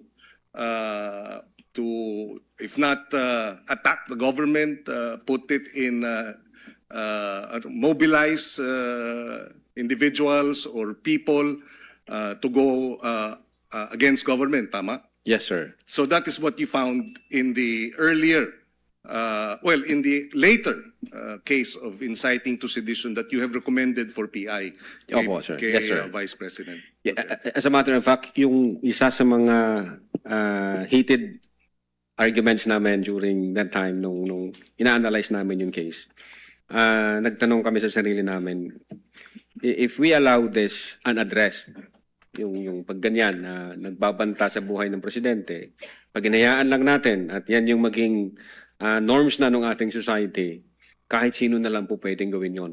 At alam ho natin magkakagulo ho pag ganon at walang ang regulation at pag di ho in-strict yan. Sasabihin ho ng mga tao, okay naman pala kahit... Lalo na ngayon dahil sa social media, no? Malaki ang Opo. impluwensya. Pag nakikitang nangyayari ito at hindi natutugunan, Opo, sir. sabi niyo may problem. Thank you, thank you. No more. No Thank you more. po, Your Honor. What is the pleasure of Senator Judge Villanueva? Yes, Mr. Presiding Officer, just one question, quick question on this particular topic on inciting to sedition, if I may. The gentleman may proceed. Yes, again, let me ask the witness, just to clarify the factual basis for the National Bureau of Investigation's possible inciting to sedition. No? We recognize, Mr. Witness, yung strong criticism of the President may fall within the realm of what we call protected political speech, and it's really a balance, and somehow yun yung nagpapa-confuse paminsan, kailan nagpo-fall into grave threats, kailan nagpo-fall into inciting to sedition. Pero bilang investigador, ano po yung nakikita ninyo na sa mga pahayag at sa surrounding circumstances na naging basihan po ng NBI para tignan ito bilang posibleng inciting to sedition at hindi lamang ito pumapasok doon sa tinatawag na political criticism? Yes, Your Honor. Well, una, kinonsider namin sino yung utterer. So, una, yung utterer, the Vice President, the second highest official of the land. Then, pangalawa, kinonsider namin ano ba yung mga in-utter ng Vice President. And then, pangatlo, ano ba yung surrounding circumstances na like naging reaksyon nung recipient nung utterances o threats. Nakita ho namin na kung pwede palang gawin ito ng isa sa pinakamataas na posisyon ng Pilipinas at hindi natin ito i-address, hindi natin i-regulate, pwede na rin po pala itong gawin ng kahit na sino. Remember, Your Honor, Vice President is kinukonsider ho natin na model bilang public official.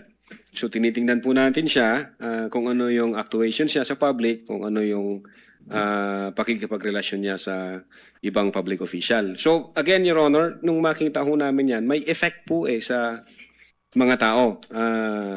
Kung ang Vice President kayang gawin yan at wala namang nangyari, gawin na rin natin yung iba. Yung ini-explain ko nga kahapon, may pattern, may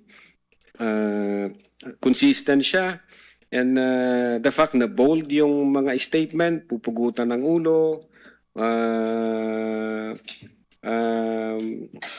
this country will go to hell because the person na nakaupo is hindi marunong maging presidente. Yung mga factor ho yun, finactor in namin.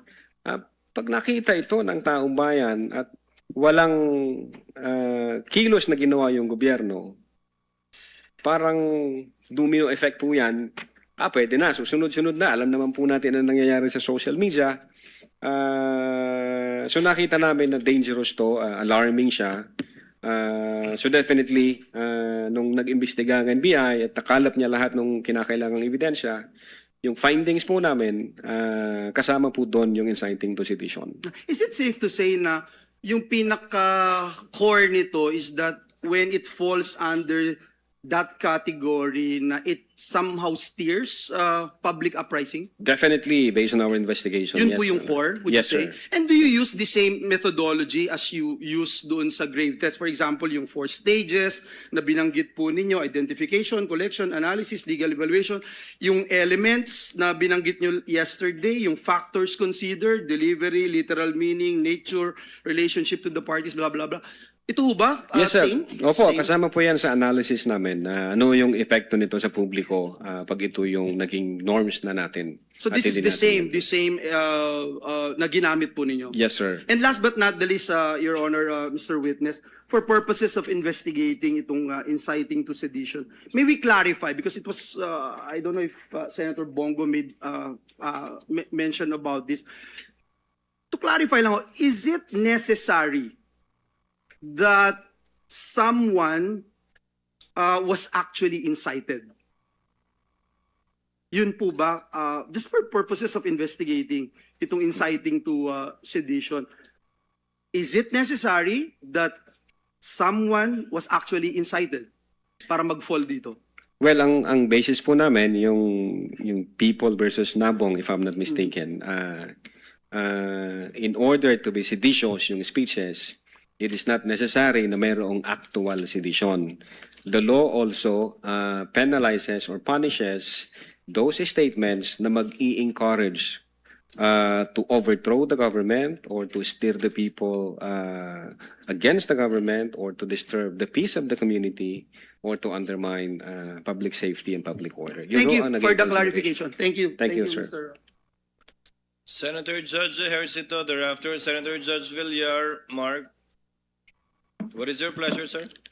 Yes, thank you, Mr. Presiding. For just one question. You may proceed, sir. Nabanggit mo kanina yung yung admission against interest. Maaari po ba niyong ipaliwanag para mas maintindihan po ng nakarami? At why did you rely on this, if ever, ito pong admission against interest? Yes, Your Honor. Maalala po natin yung November 2023, yung utterances niya na that she had already contracted a person to kill the President, the First Lady, and the former Speaker, and that she instructed to be relentless. Itong utterance na to, instead na i-deny niya, which is definitely it should be denied kasi that's against her interest, instead na i-deny niya po yun, nung November 26, the video, nung tinanong siya openly and in public, kung sinabi niya yon, ni-reiterate pa po niya, Your Honor. In fact, inadmit po niya na, oo nga, may kinausap akong tao tungkol dyan. And in fact, sabi niya, may krimen ba? Ano ang nakikitang krimen doon sa may kinausap akong tao na pag namatay ako, patayin mo si BBM, patayin mo si Speaker, patayin mo si Lisa Marcos. Was this, ito pong sinasabi niyong admission against interest, was this considered in your investigation? Yes, Your Honor. Kasama po yun. Yun nga yung naging basis namin na aside doon sa sa utterances niya na no joke, kasi mukhang hindi, yung no joke, sufficient na ba na talagang seryoso siya? Nung makita ko namin yung video, na ni-reiterate pa niya at nag-admit siya, we concluded na seryoso ang Vice Presidente nung in-utter niya yun. Thank you. No further questions, Mr. Presiding Officer. Thank you, Thank you Senator po, Your Judge Honor. Ejercito. Senator Judge Mark Villar, you have 2 minutes, sir. Thank you. Just a brief question for the witness. You mentioned, Opo, Your Honor. thank you. You mentioned earlier that there are many factors that come into play when you decide whether or not to file charges regarding grave threats. Opo, Now, yes, there Your are Honor. many factors in how you decide what constitutes a grave threat. Yes, Your And I Honor. wanted to know, what weight do you give those factors? Are there certain aspects of a grave threat that you put more importance on, whether it's the type of threat or who the threat is made to? What does in the end, does the NBI give more weight to a certain element of Yes, Your Honor. It's a convolution of these factors na kinonsider namin. Una, yung delivery or manner in which the utterances were spoken, which is sabi ko nga, nasa atmosphere na kung saan furious and seemingly mad yung Vice President nung sinabi niya yon. And then, aside from delivery and manner, kinonsider namin yung literal meaning ng statement, which is, on its face, makikita natin na even before the press conference was held on November 23, 2024. In fact, even before the questions was thrown by Francis Maui to the Vice President, the Vice President had already contracted. But is there what do you give the most weight to? I'm aware that you have different factors that come into play. Kinonsider ho namin- Is there a specific, because binanggit niyo po yung, halimbawa, meron kayong 2 tests for grave threat. Binanggit niyo po kahapon. I just wanted to know what is the basis for, or if there is a hierarchy in the level that in all these elements, if there is a hierarchy, what the elements are, There's a but is there a hierarchy. hierarchy Yeah. in those whether or not when you decide on whether or not to file charges of grave threats. Your Honor, it's a combination ng lahat po na factor po So nothing is given more weight than not one in your past experiences. You've never there's no everything is equal. All these factors that you've mentioned. Well, in this case, yung literal meaning, at the same time yung nature ng instruction. Is it more of the type of the actual threat? If it's a death threat or if it's a halimbawa, kung sasabihin niya, whether it's a threat of, is the gravity of the threat a factor or is it who the threat is made to? Yes, Your Honor. Something that triggers your investigation more. I mean, what is there a factor that you place more weight to or that you place more weight to when deciding whether or not to file these charges? Yung status ho ng nagsasabi nun. Yeah, when you made the decision, I was curious as to what factors did you put the most weight to? Yung nature of the instruction as well as yung the fact na may kinausap na siya bago pa man siya tanungin. Yun po yung dalawa na yun, sir. And these are defined, are these defined in any legal, or this is just purely the discretion of the NBI, or is there a particular definition in the law that would create a hierarchy of? I would say it satisfies the elements of grave threats, Your Honor. Okay, but it's not necessarily defined in the law. A lot of it is open to interpretation of the NBI. Yes, Your Honor. Based on facts, nakita ho namin papasok ba yung elementong ganito, elementong ganyan, elementong ganon. Nung nagkaroon ho kami ng findings, nirefero namin si DOJ. DOJ, sir, ito ang findings namin. Ano po ang masasabi nyo? Then nag-issue ho ng certification ng DOJ at ang sabi ng DOJ, certified, all of the elements required for the crime charged is complete. So pwede na tayo mag-proceed sa preliminary investigation. Yeah, thank you. Importante po kasi na ma-define po natin kung ano po yung grave threat, kung ano po yung... And I just want to know what latitude does the NBI have in deciding whether or not to file a charge of grave threat. Yes, Your Honor. So, thank you very much, sir. Opo, thank you, Your Honor. Thank you, Senator Judge Mark Villar. Counsel for the respondent. Just have last few questions, Your Honor. Apologies. Senator Judge Erwin Tulfo. You may proceed when you're ready, sir. You have no more than 2 minutes. Thank you. Just one quick question to our witness. Inciting to sedition po yung kinaso ninyo. Opo, Your Tama. Honor. Pero hindi ba nagbo-border ito yung inciting to sedition to propaganda? Kasi po ayon po sa diksyonaryo, propaganda is a form of communication that aims to shape the people's belief, action, or behavior. Na you say something para udyukan yung tao, para magalit. So, nagbo-border ito between propaganda and inciting to sedition. What made you say that this is inciting to sedition yung pinagsasabi ni Vice President Sara Zimmerman Duterte? Again, Your Honor, we consider the elements ng inciting to sedition, one of which is yung whether the speeches disturbs the community. And then in-explain ko na po kanina yung mga comments. At the same time, yung responses ng recipients, gaya ng several government agencies and the President himself, as well as the Speaker of the House. And then, Your Honor, whether it would undermine public safety and public order, which is malinaw ho dun sa comments at reaksyon ng ating government agencies like the PNP, like the National Security Council, at ganun din po yung Presidential Communications Office. So, pinapakita ho nila doon na alarming yung situation, it's an active threat, at the same time, it's a matter of national security, at hindi ho ito dapat palampasin. In fact, may classification pa nga yung ibang agency natin na yung kinausap is assassin. Both the PNP and the PCO, sir. So, sila ho, nakalampag ho sila, itong mga government agency na to doon sa utterances na ginawa ng Vice Presidente. So, aside from that fact, nakita ho rin namin yung comments from social media platforms na meron ho talagang nabubuong magiging kaguluhan. Although, sabi ko nga po kanina, yung comments sa mga Facebook at social media platforms, hindi lang ho namin nakasama sa affidavit of investigation po namin, Your Honor. All right, thank you, Mr. Witness. Thank you, Senator Judge Erwin Tulfo. Counsel for the respondent, for the continuation of your cross. I heard you say Last few questions, Your Honor. after the cross, before redirect, we shall pause for a 15-minute break. Counsel for the respondent may proceed. Attorney Lotok, does a Filipino citizen have the right to express dissatisfaction with our government? Definitely, sir. This is part of freedom of speech, correct? Yes, sir. And as long as we do not commit an act to overthrow the government, this is allowed, correct? It depends, sir, kung mag-fall siya sa inciting to sedition, Okay. sir. But in that press con, did VP Sara directly urge the public to overthrow the government? There was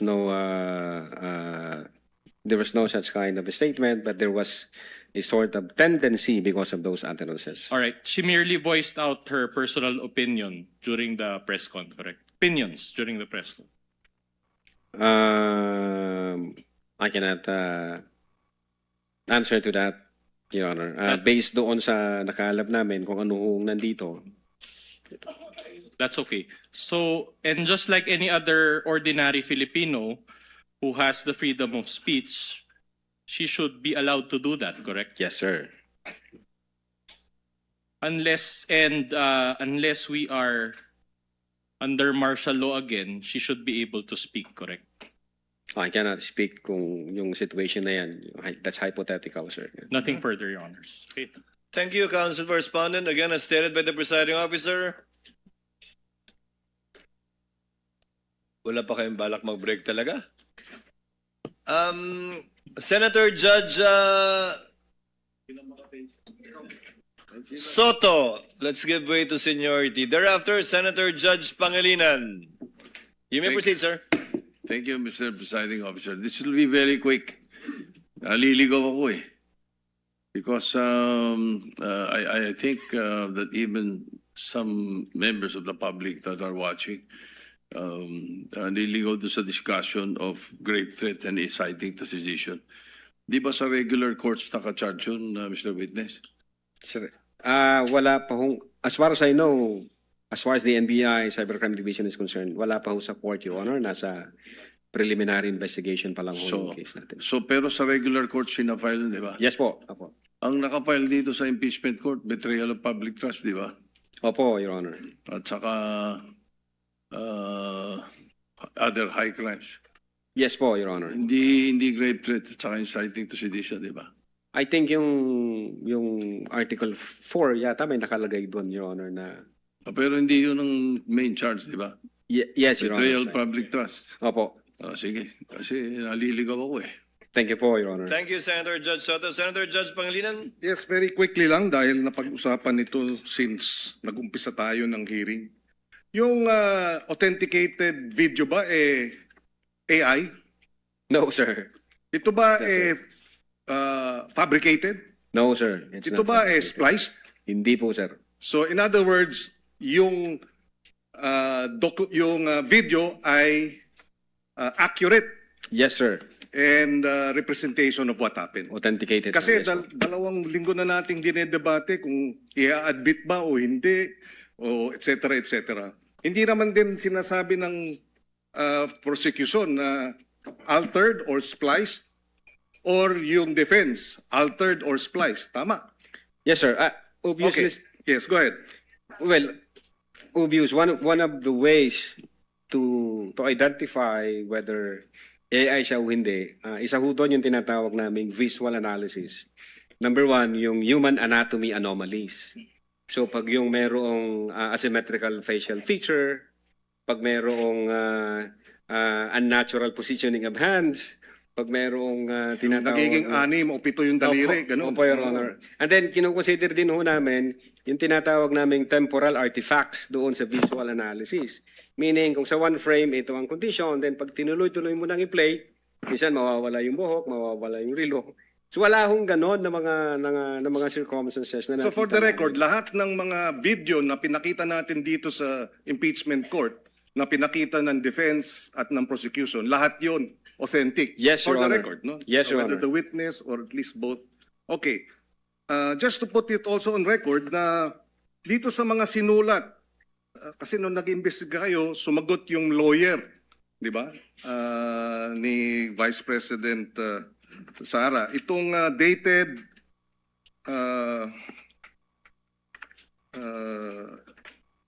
saan ba yun? Annex I, sorry. No, Annex J. Yung Annex J, sinasabi, sumagot yung Vice President, yung abogado ng Vice President, no, na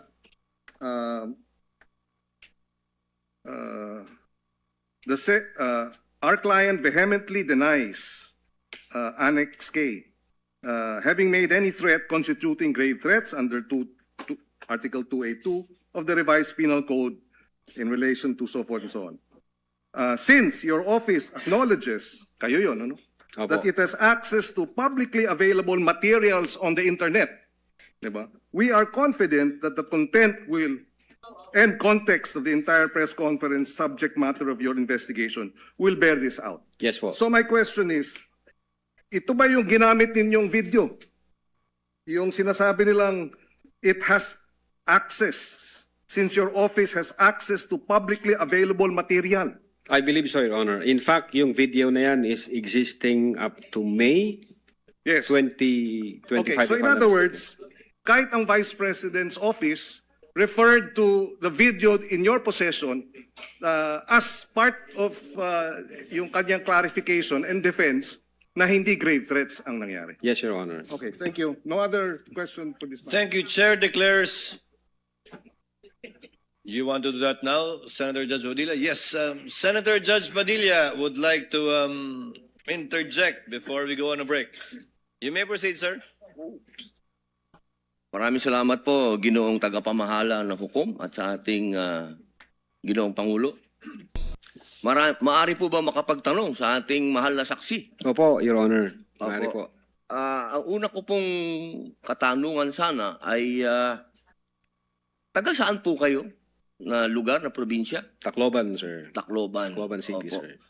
Kayo po ngayon ay Regional Director ng NBI sa BARM. Yes, sir. Opo. Yun po ba ay isang promosyon para sa inyo na madala sa BARM?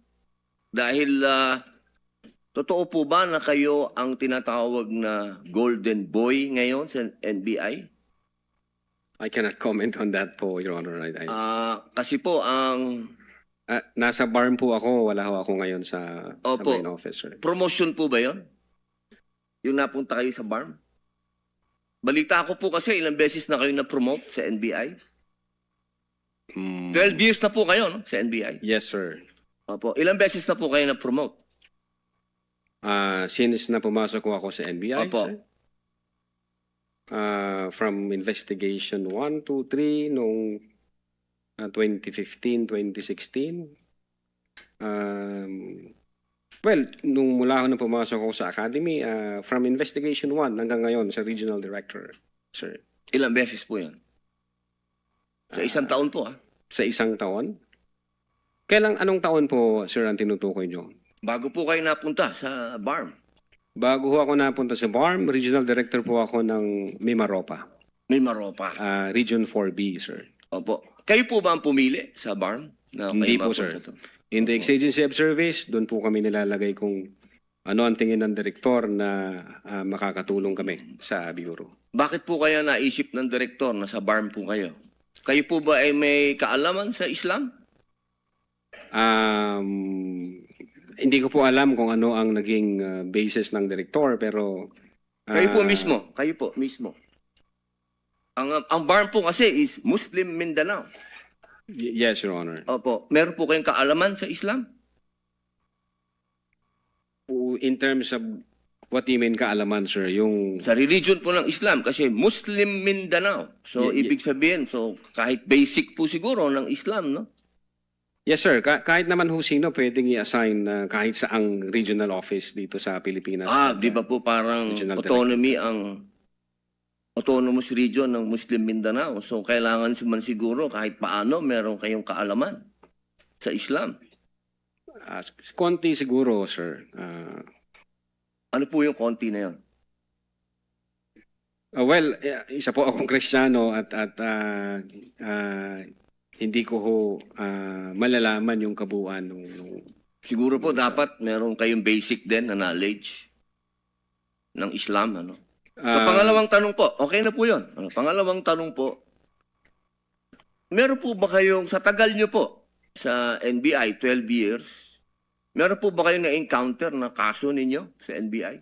Kayo po mismo na-filean ng kaso?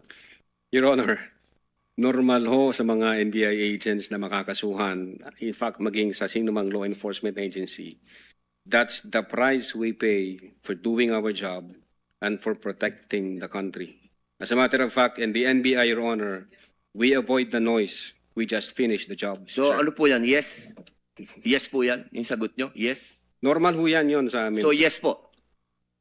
Attorney Loto, kindly answer the question. Yes, sir. Oh yes. Ano pong, pwede po bang malaman kung ano pong mga naikaso sa inyo?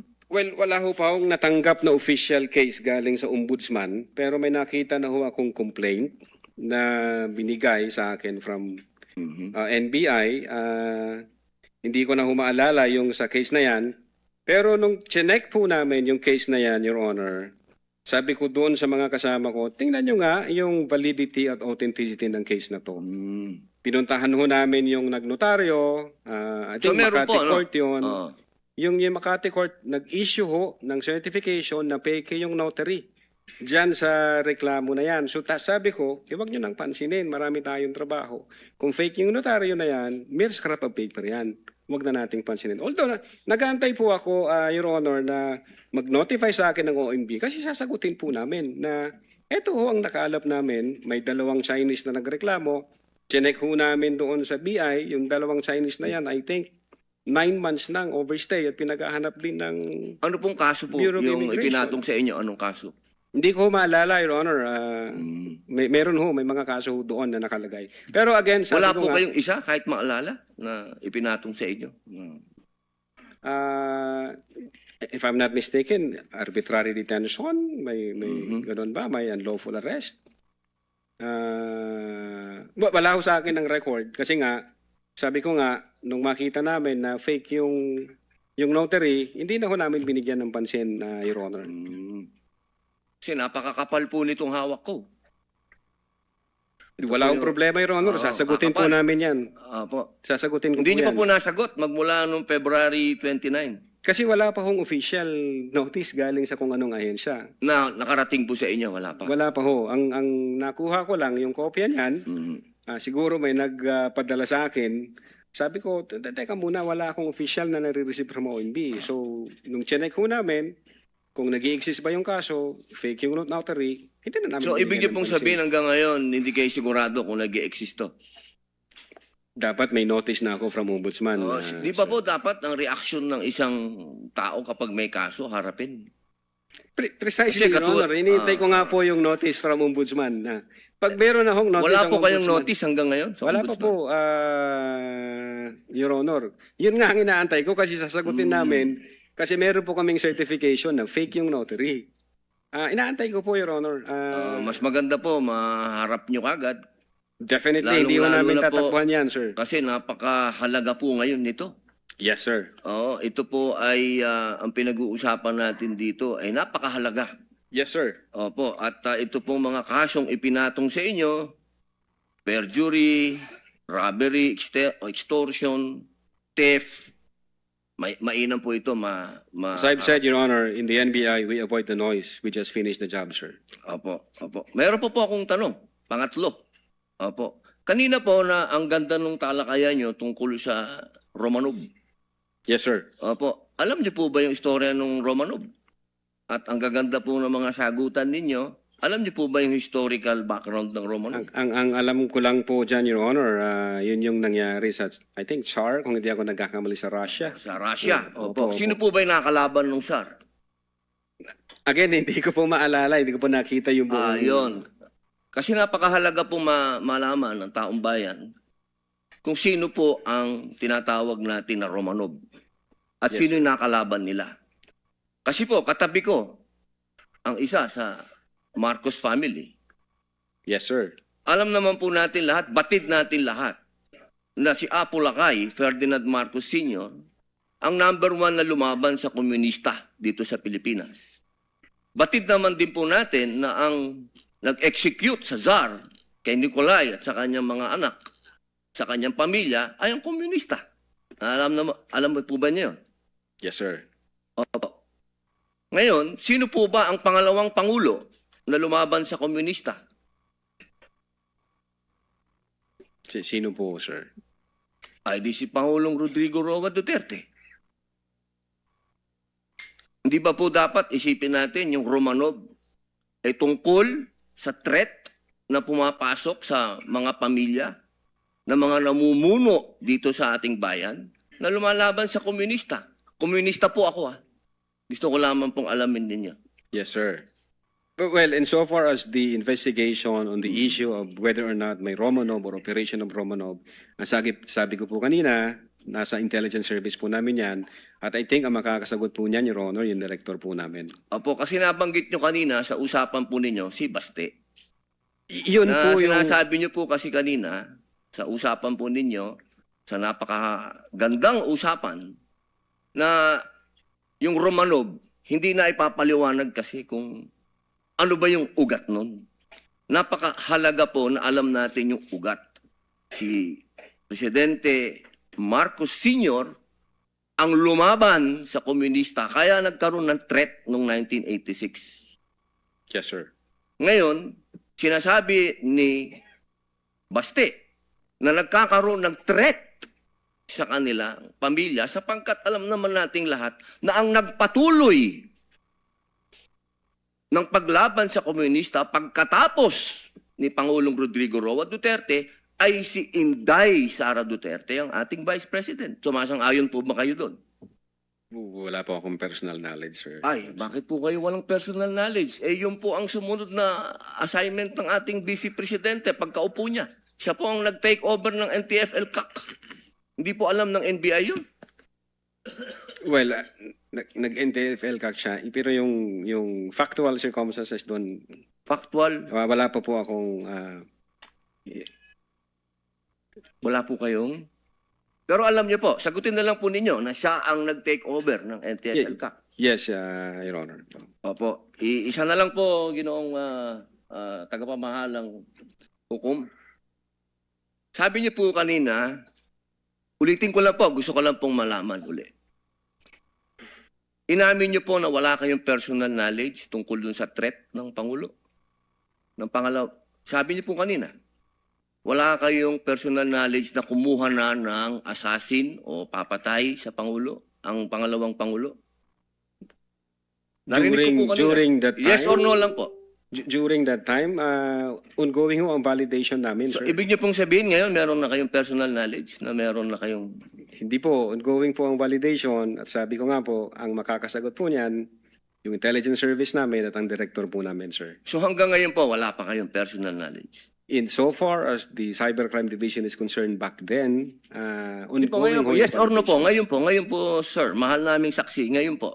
Kung ako tatanungin, wala pa po akong idea, pero baka meron ang intelligence service o ang director po namin. Attorney Lato, kindly answer the question directly. It's answerable by yes or no. And I think Yes, sir. you know the answer. Opo. But ako personally, wala pa po, sir. Okay. Yun lang po. Maraming salamat po, Thank mahal you. na saksi. Thank you, sir. Thank Your you, Senator Judge Padilla. Chair declares a 15-minute recess. We shall resume at 5:38 at exactly 5. Mga tugang yan po sa tuyang Kabtangkan Special Coverage, direct halid duman sa Senado. Salamat ka sa inyo pagantabay, malamang Diyos ang magbantay. An oras hatod sa Indok